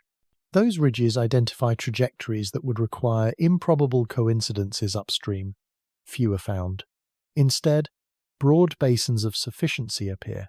Many beginnings, scattered across sensible ranges for ejection from ordinary planetary systems, flow into the same kind of sky path once the focusing of a star is applied. The haunting geometry that stirs the eye does not live on a knife edge. It sits in a valley where a rolling stone is happy to rest. Noise is not a nuisance, but a collaborator. The inference is rerun while deleting entire nights of synthetic data, or by inflating uncertainties to the edge of plausibility. The accepted set of ghosts contracts but does not collapse. The location of its center hardly moves. Even when the light curve is thinned and the gas limits are coarse, the geometry alone discards large regions of initial space. When spectral cues are restored, the region sharpens but does not jump. Robustness like this is not a flourish. It is a proof that the conclusions are carried by signal that lies above the reach of small mistakes. Computational economy is one with two tricks. First, Gaussian process surrogates are trained to emulate the expensive mapping from parameters to summary statistics. After a short burn-in with the full physics, the surrogate predicts statistics for new draws and requests a true run only when its own uncertainty is large. Second, a normalizing flow is trained on the accepted ghosts to learn the shape of the posterior directly. The flow can then sample without rejection, illuminating rare combinations quickly. These methods are not decoration. They let the laboratory enlarge itself without delay, until the number of tested births is generous enough to make claims about the sizes of islands in possibility space. A final panel of experiments stresses long galactic travel. Backward integrations carry the accepted ghosts out of the solar potential into a smooth disk field where a random catalogue of stars drifts by. Weak impulses are applied according to encounter statistics. The aim is not to point to a home, but to estimate how many of the accepted ghosts would remain aligned with a thin plane after a specific number of tens of millions of years. The fraction fades gently with age. For times shorter than 100 million years, a soft bias toward modest inclinations survives. For times much longer, the bias dissolves. This puts a curtain on how long an initial memory could remain, and the curtain is high enough that the observed planarity is no miracle. Tail morphology is folded in by launching dust numerically from vents on the modelled nucleus. Particle sizes are drawn from power laws that can be made shallow or steep. Ejection speeds depend on grain size and local gas flux. The particles fly under gravity and radiation pressure and are then projected into the observer's plane for the exact epochs of deep imaging. When the observed spine is narrow, the synthetic spine is narrow only when the size distribution is biased toward larger grains with low beta values and when ejection speeds are unhurried. Those same runs also produce non-gravitational drifts that stay small. A different choice of sizes blasts the coma into a curtain and makes the drift misbehave. The compatibility of geometry, chemistry, and tail shape within the same ghosts argues that the suite of parameters has discovered a self-consistent corner of the map rather than a disconnected patchwork of excuses. For completeness, a deliberately engineered scenario is granted a fair trial. The laboratory builds a plate with a realistic reflectivity spectrum and a modest area-to-mass ratio. A clean one over r-squared acceleration is applied. Light curves are synthesized with specular glints and polarization spikes that would follow. When this entity is fit as if it were a stone with vents, the residuals resist comfort. The drift direction aligns too perfectly with the sun. The timing of fades and rises refuses the chemistry laws, and the synthetic glints stand above the noise. Conversely, when the real data are fit with the plate model, parameters are pushed to corners that strain materials. The verdict is not a closure. It is a circle drawn around a region of art that would have to be very delicate to hide. By the end, the laboratory has made a map. On that map, islands show where initial conditions and natural habits yield the present line, and seas show where they do not. The islands are numerous. They are connected by shallow straits. They do not require acrobatics to reach. They are not points of measure zero that would demand applause for precision. They are volumes where stone and sunlight, vents and spin, planet and star, sum into a path that looks composed, because physics is sometimes tidy when many influences align. In that sense, the laboratory is generous. It says that the haunting geometry is not a solitary sentence scratched into fate, but a kind of phrase that many beginnings can learn to say. The machines have no romance to protect, only likelihood to weigh. They weigh, and they return a picture where the present is a common descendant of many pasts. The commonness is beautiful in its own right. It means that stories like this will recur whenever a watcher owns instruments and patience. It means that the map of the void has corridors that a small body can find without help, and that finding them is enough to draw a clean line across the field of familiar worlds. A single line across the inner sky carries consequences that reach far beyond an orbit fit. Two readings are available. Either the path is a product of ordinary processes that play out in other planetary nurseries, or the path bears the touch of design. Each reading pulls on different wires in science, engineering, policy, and culture. The stakes are not a matter of headlines. They are a matter of what the species chooses to build next, and of how patiently it learns to ask questions that admit an answer. If the traveller is natural, a census of invisible workshops becomes possible. Frequency estimates turn from guesses into budgets. For every visitor within reach, a swarm of unseen siblings must be drifting past in the dark. That swarm imposes a mass tax on planet formation models. Disks must be efficient at throwing away small bodies. Giant planets must stir. Binaries must trade orbital elements. Clusters must jostle.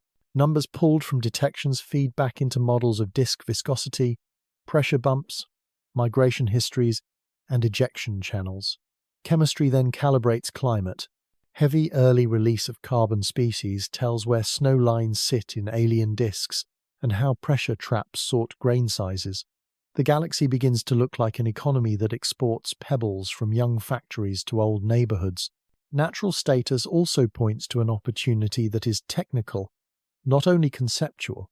A steady trickle of targets demands a standing capability to intercept. That means off-the-shelf flight plans that do not wait for a committee calendar, sundiver stages that rush inward, steal a deep gravity assist, and then pounce outward. Fast images hardened for high slew rates. Dust catchers that open for minutes, then fold and freeze. Cryocapsules that keep volatiles cold until a lab can taste them. None of this requires fantasy. It requires standards, stockpiles, and rehearsals. A single success brings back a vial of another system's frost. Comparative planetology leaves theory and enters a freezer. Survey design changes under the same reading. Deeper twilight patrols pick up low elongation approaches that standard programs miss. Infrared watchposts find cold bodies before their breath rises. Networks stitched across longitudes close gaps that rotation otherwise opens. Every improvement to cadence and sensitivity makes the next encounter less a surprise and more a planned experiment. The scientific return compounds. A library of spectra builds a map from volatile mix to birthplace climate. A library of tails builds a map from cohesion and porosity to assembly method. Each specimen is a page torn from a book that could not be opened any other way. The philosophical load of a natural verdict is not light. It relocates wonder from agency to abundance. It teaches that the galaxy, left alone, writes clean lines by accident whenever many small causes align. It invites a new humility that is not defeat. The humility says that distant suns have been shaping little stones for billions of years, and that those stones can cross to this yard without permission. They carry histories fixed in ice and dust by weather that no eye on Earth has seen. A camera and a mass spectrometer become translators between climates separated by light years. If the traveller is engineered, the stakes twist in a different way. The minimum claim is stark. Somewhere, sometime, a mind arranged matter into an object that could maintain a plan in the face of sunlight and gravity. That claim does not specify motive. It does specify capability. Area to mass ratios would point to materials that are hard to build without an industrial base. Persistent control would point to power management, to radiators that shed waste with intent, to sensors that extract information from glare and noise. Even a modest demonstration implies a ladder of enabling disciplines that, once climbed by one species, is not easily unlearned.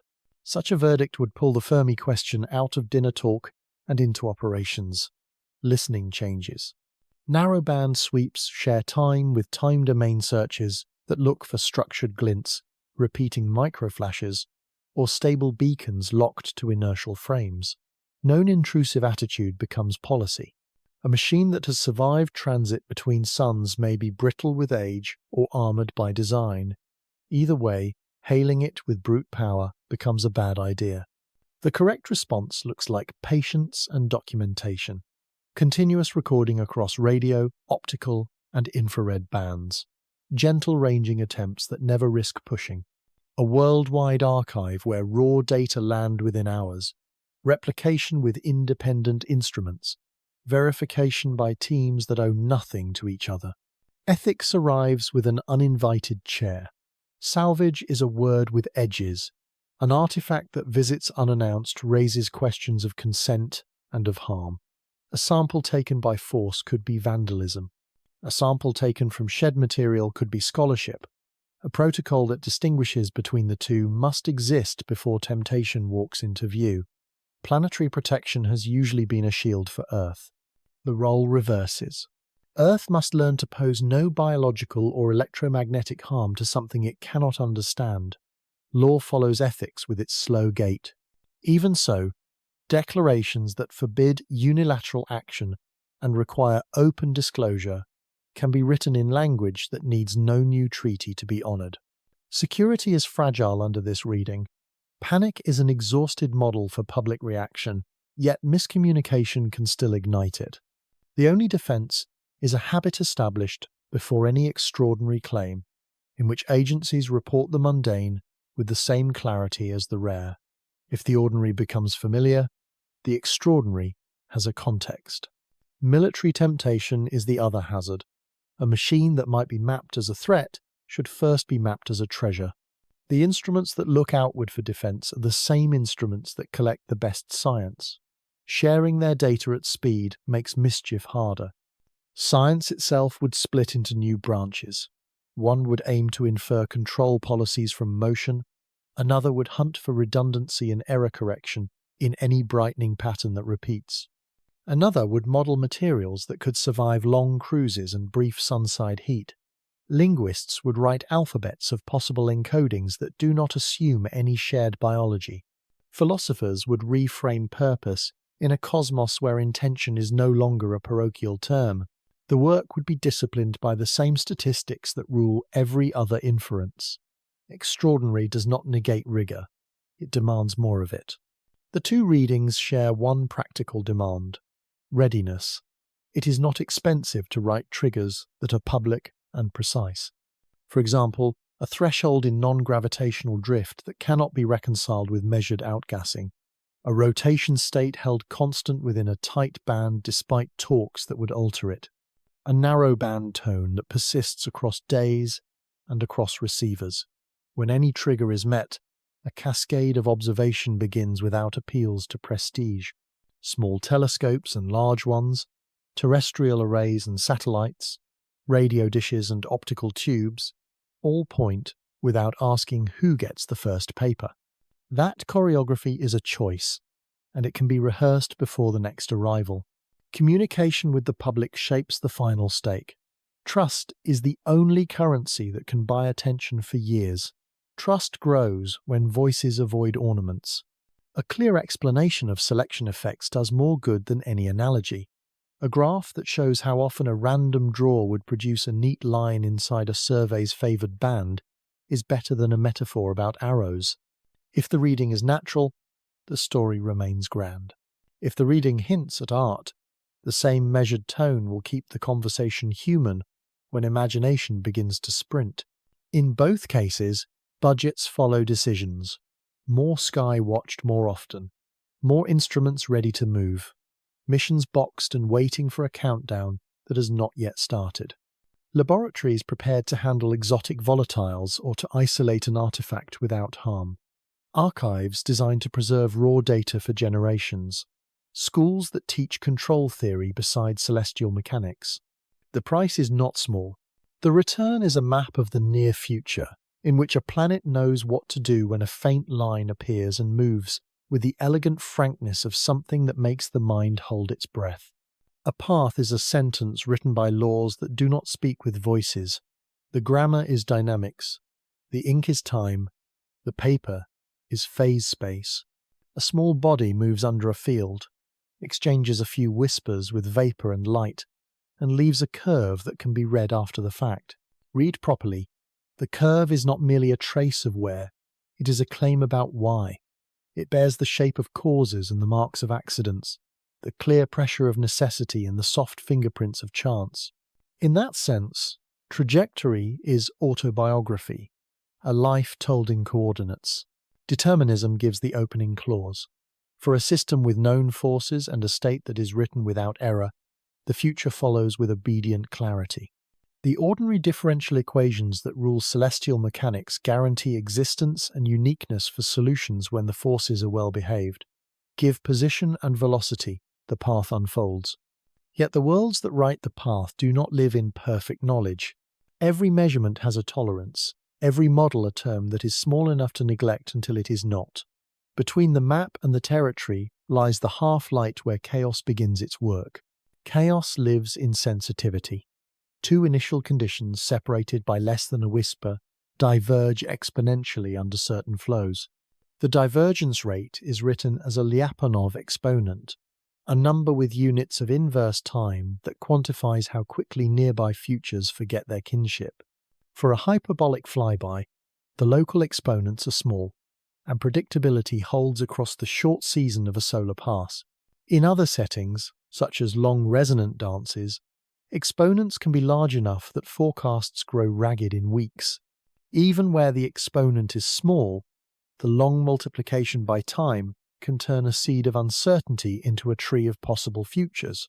Determinism is not threatened by chaos. It is qualified by it. The equations still govern, but the knowledge needed to exploit them fully is unavailable to finite minds and finite instruments. The result is a probabilistic reading of a deterministic story. Distributions replace single numbers, confidence intervals replace promises. The path that is observed is a single draw from a thin bundle of possibilities. The bundle is as narrow as the data deserve and as wide as the environment demands. Contingency enters not as a mystical ingredient, but as a catalogue of small circumstances. A crack opens at noon rather than at dusk. A grain adheres or departs.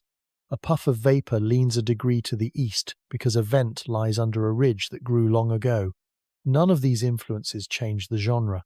All of them change a letter. The final sentence is a record of countless such letters. To call the record inevitable is to forget the lexicon of tiny events that could have been different without violating any law. Hamiltonian flows preserve volume in phase space, a rule called Liouville that carries moral weight in this reading. The map from entrance states at infinity to exit states after a flyby does not crush or inflate the cloud of possibilities, it twists it. The twist is the story. It encodes the mass that pulled. The distance is kept, the speeds brought in from the dark. In scattering theory, the relation between impact parameter and deflection angle is a function that can be measured by watching many travellers. For a single traveller, the angle read backward is a clue to where that function lies on the page. In that way, a lone line contributes to a library of the central field. Noise is not only nuisance, it is also a carrier of information. If measurements were perfect and the world exactly silent, inference would recover single numbers and end the conversation. Real instruments record with errors that can be characterized. Real Comet shift photocenters by fractions of pixels. When the statistics are honest, the residuals around a fitted path become a canvas on which non-gravitational forces paint their faint strokes. Their directions and magnitudes are not random graffiti, they are signatures. A radial drift that grows with 1/r² speaks of sunlight reflected by grains and of gas that wakes with warmth. A transverse drift that peaks a few hours after local noon hints at thermal lag and rotation. These are not speculations, they are the way contingency composes. Information theory provides a hard mirror. A trajectory has a description length, the length of the shortest code that can reproduce it within the errors of measurement. Highly structured motion compresses well. Random jitter does not. When a path through the inner system is coded against a model that includes gravity and a simple outgassing law, the extra length needed to encode the residuals is a measure of surprise. If the incremental length is small, the laws did most of the writing. If the incremental length is large, something has been left out. This is not romance. It is a sober test of how much novelty reality demands. Entropy appears with two faces. Thermodynamic entropy increases as sunlight heats one side and radiated photons leave from the other, as volatile molecules escape from order into plume and tail.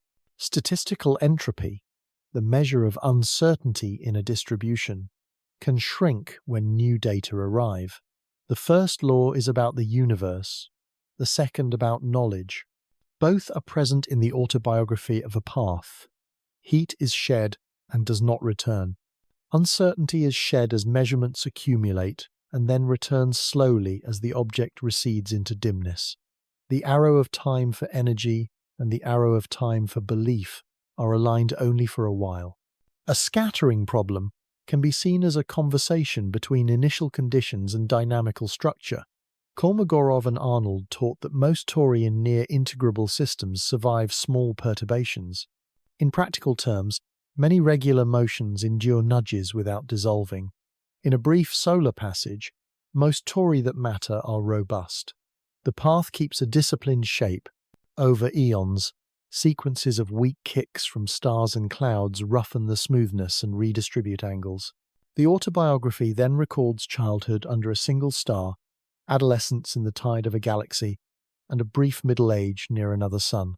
Each chapter is readable in kinematics and chemistry, though neither chapter is a full confession. Retrodiction and prediction carry different burdens. Retrodiction asks what set of conditions could have produced the observed line. The answer is a family rather than a point. Prediction asks where the line will point in a year. The answer, when the arc is long and the force is simple, is precise. When the arc is short and the force is many, prediction loses confidence quickly. The asymmetry matters. Autobiographies can be reconstructed from the evidence they leave. Futures can be promised only within the limits that chaos allows. A clean understanding of those limits is part of honesty. A trajectory also records the observer. Selection functions tilt the archive. The straightest looking lines are more likely to be seen because the search watches near the ecliptic where planets reside. The brightest comae are overrepresented because faint breath is hard to separate from sky. The autobiography therefore includes biases written by telescopes and by schedules. Correcting for those biases is not decoration.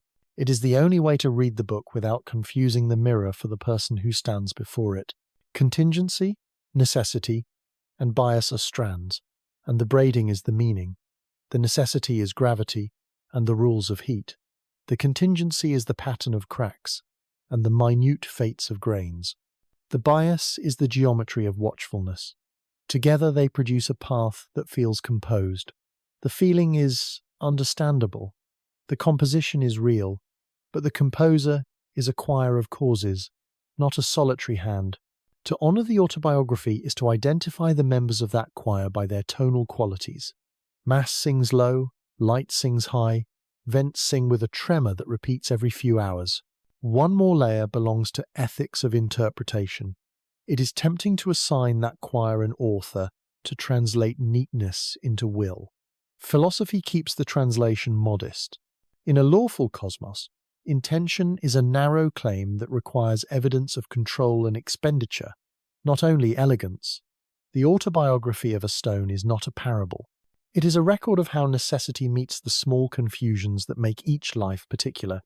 Reading it well means letting the ordinary be sufficiently grand. The grandness lies in how much can be said without inventing a speaker behind the words. The last sentence of the path does not close argument. It opens patience. Another traveller will come, and another after that, each with a curve that gathers the same ingredients in different measures. Their autobiographies will differ in tone but not in grammar. The work is to keep the tools clean, the statistics fair, and the wonder steady. When a line across the sky is understood as a biography, attention becomes a kind of listening that does not need a voice to be moved. The listening is the method. The method is the way meaning enters a world that runs on force and on chance, and still allows a curve to feel like a story. Distance takes the light first. Magnitudes lengthen by integers that feel personal to the observers who have watched the number climb each night. The target becomes a suggestion in noise, a room aligned with an ephemeris. Telescopes that once fed on it comfortably now ration minutes, then seconds, then give up entire windows to brighter business. Those who remain with it practice the art of last looks, stacking frames along predicted rates, shifting and adding until a point emerges as a pale coin on velvety static. When the coin fails, they lower the bar once more, accepting a sigma too small to brag about, yet large enough to count. A final astrometric position is wrestled from the blur. It is not elegant, but it is honest. The gas has quieted by then. Spectroscopic slits point to where breath once left curls on detectors, and they find only continuum washed thin. Upper limits replace fluxes. They are not trophies, yet they matter. A line that is not there anchors chemistry as surely as one that island. The bookkeeping grows more careful as the signal fades. Telluric removal is reprised with patient stars. Lamps are warmed and checked twice. Wavelengths align within fractions of a pixel, because the room for error is now the size of the signal itself. When the stacks finally declare silence, the numbers go into a table that will outlast the names of the nights. Dust lingers after gas retires. The narrow spine softens, then frays into threads too faint to plot. Polarization vectors lie down, losing their discipline, as the grains depart and the sunlight leaves them with nothing to sculpt.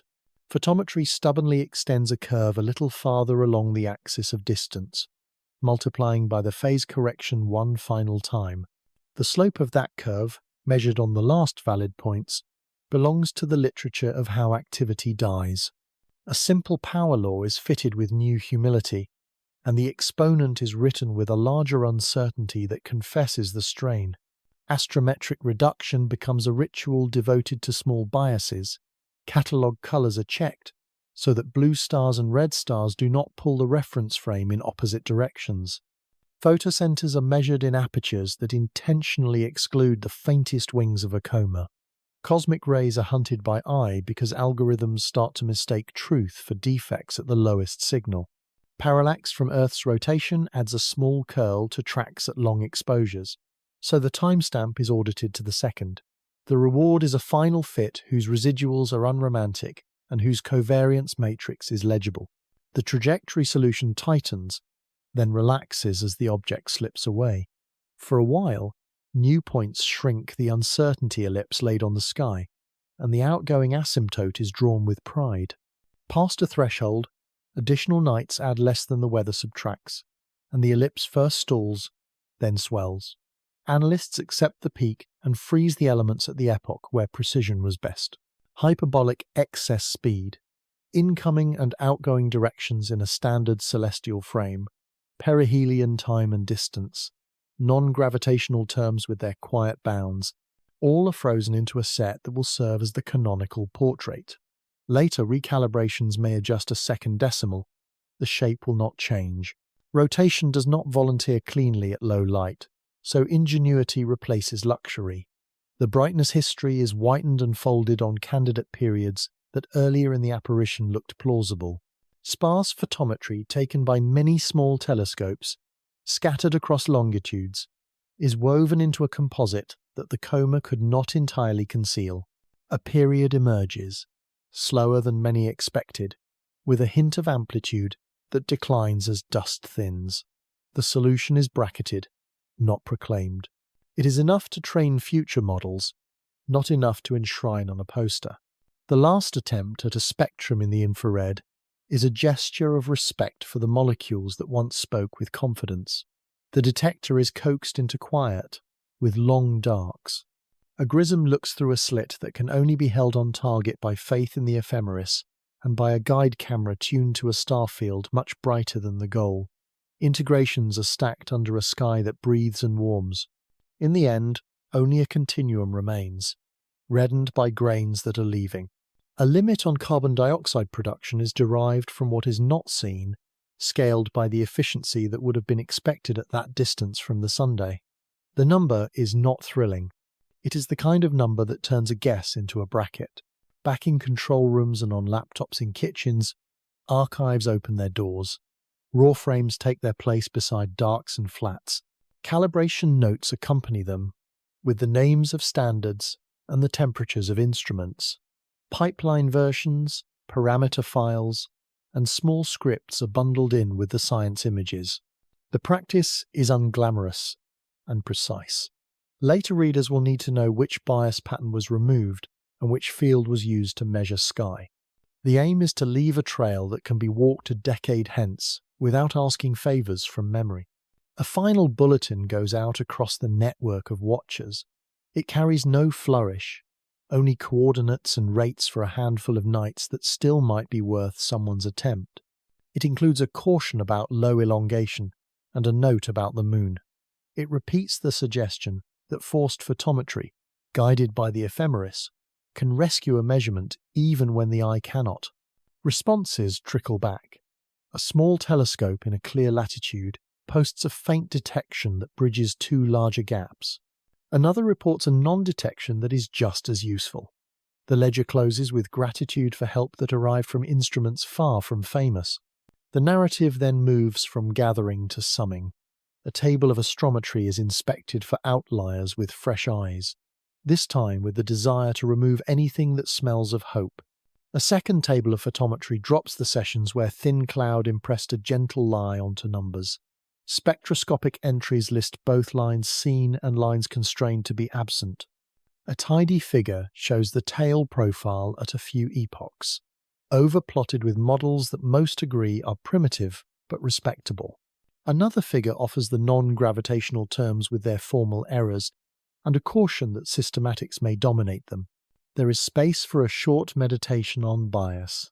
The sample was not chosen by a god, but by cadence, by weather, by the accident of how many nights were free on large telescopes, by how long the sun and the line of sight were friendly.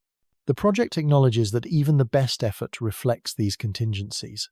The way to honor them is not to pretend neutrality, but to quantify the preference built into the data. The selection function that shaped the late measurements is described plainly so that others can fold it into any downstream calculation. At last, the traveller becomes hard to reach without unreasonable cost. The practical decision is made. No more exposures will be scheduled. Attention should turn to targets that can still be helped by looking. A few observers, not ready to use the past tense, take farewell frames anyway, knowing they will likely add only sentiment. One of those frames turns out to be usable. It becomes a point on the plot that proves endurance has value, not because it changes the story, but because it closes a gap that would have been left to story more than to data. Star charts gain a small arrow that shows the outgoing direction. Planetarium domes adopt the path as a teaching line for a season. Students hear how brightness folds under distance, how dust tightens with size, how gas speaks in bands, how gravity draws and lets go. In labs, a vial of captured particles, if fortune was kind to a mission somewhere, cools in a freezer and waits for the slow tasting that turns mass into history. On paper, the final numbers sit between uncertainties and do not apologize for their limits. There is no ceremony for the end of a campaign, only habits. Instruments are powered down, notes are filed, plots are saved with file names that will age well. A last message thanks teams that shared time they could have spent on nearer and easier work. A last check of the ephemeris assures that the next attempt by anyone will not be guided from stale predictions. Then the sky is left to its own pace. The line that was once bright has become a calculation. What remains is the residue that good work leaves behind, a state vector and its errors, a handful of coefficients that summarize breadth, a few curves that teach how tails sharpen and fade. Limits that fence in speculation. And an image that does not belong to mathematics, the small joy of a point reclaimed from noise on a difficult night. That image holds for those who made it more than any table can. It says that attention was paid to a passing stranger until attention could no longer help. The stranger did not pay anything back. It did not need to. The paying was the work, and the work stays. Night keeps what it is given. The small light thins until it is only arithmetic, then less than that, then nothing at all. The sky returns to its ordinary patience, a field of fixed points and slow negotiations among planets. Monitors dim, motors idle, notebooks close. The visitor is leaving, and the leaving is simple, a line that fades outward into a depth without border. No past is retracted by the dark. Nothing new is promised. Space takes back its silence and wears it without ceremony. A question remains on the table where the instruments cooled. Was the line a choice or a coincidence? The question is clean, and the answer refuses urgency. Geometry has told its truth. Chemistry has spoken in modest voices.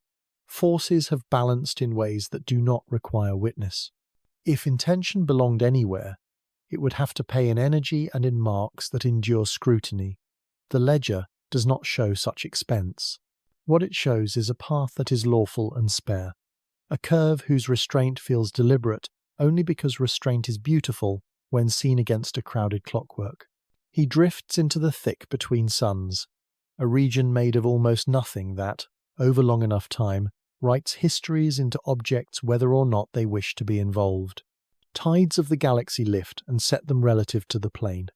Passing stars change headings by degrees that are counted only after centuries have stacked.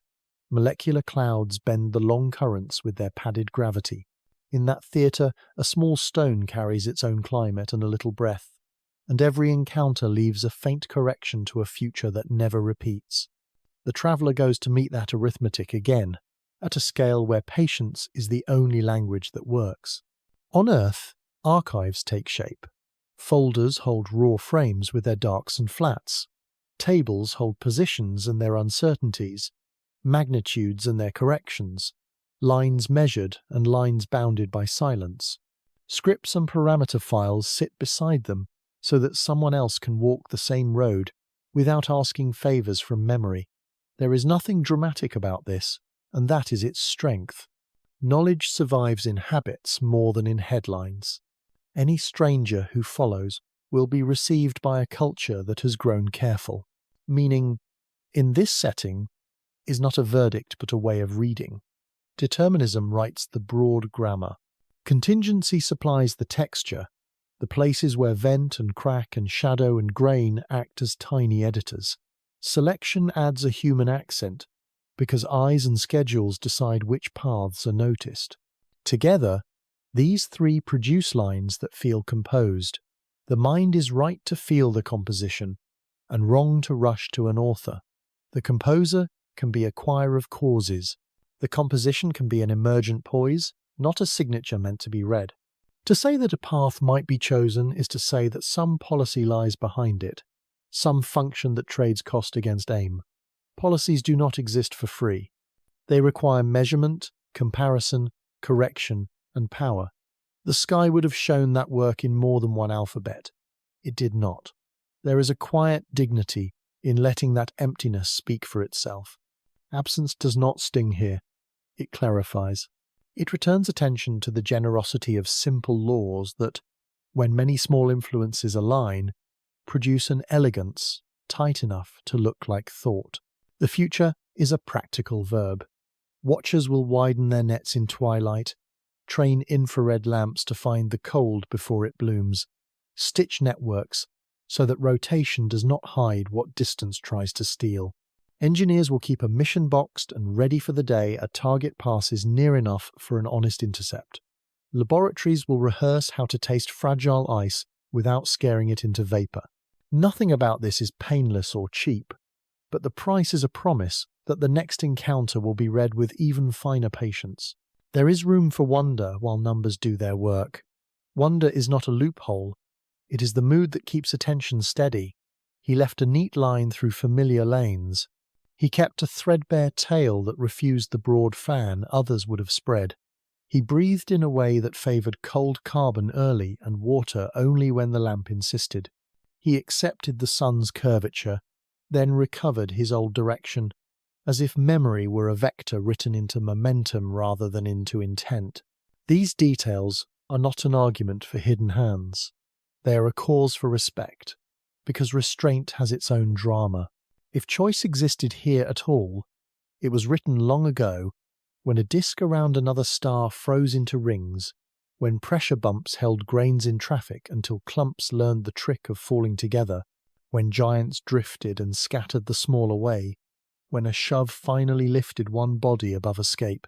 Choice, in that light, is just initial condition, a roll that sets the die spinning through a game whose rules do not change. That kind of choice does not need a mind. It needs time and a landscape of lawful paths. Even so, nothing forbids a future in which a traveller arrives carrying signatures that do not wash away under caution. There may come a line that holds attitude as if tended, a narrow tone that repeats with redundancy, a thermal whisper that cannot be reconciled with stone. If such a case appears, the room will fill again with careful action and slow words. Until then, restraint in inference is not prudence only. It is fidelity to the way the world has announced itself so far. High above deserts and oceans, winter and summer, the sky remains a patient stage. Lights that are not involved in this question continue to keep their appointments. A meteor slips and is gone. A satellite cuts its clean diagonal. An aurora folds and refolds its own green silk. The small receding point is part of that ensemble only briefly. The memory of it will live longer than its glow, and the memory will be made of numbers, and the numbers will be enough for what can be asked honestly. He is far now. Soon even the arithmetic will be impractical, the uncertainty in position larger than any gain from more computation. That is a boundary worth respecting. Past it, imagination has the floor, but imagination should speak with a low voice, and only after data has finished its turn. The universe is generous with mysteries. No single visitor has to carry more meaning than it can bear. This one has carried exactly enough to sharpen instruments and methods and to offer a quiet lesson in how order can resemble intention without borrowing anything from it. So the last frame is saved, the last entry typed, the last coordinate checked. The screen goes dark in a room that still smells faintly of ozone and cold metal. Outside, the night is unmeasured again. A traveller continues along a line that is simple at this scale and intricate at a larger one, shaped by tides the way a leaf is shaped by the river that only looks still. He leaves no message except the one written by motion itself, which is the oldest poem the cosmos recites, the one that needs no voice to be heard. A planet sleeps under that poem. It will wake to a morning in which the question can remain open without becoming a burden. The open part is fertile. It asks for clearer criteria, better readiness, kinder language when the extraordinary is proposed. It asks for humility that does not dull curiosity.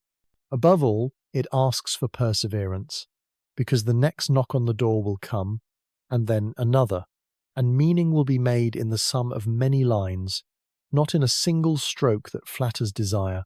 The film lowers its gaze, and the room inside the world grows quiet.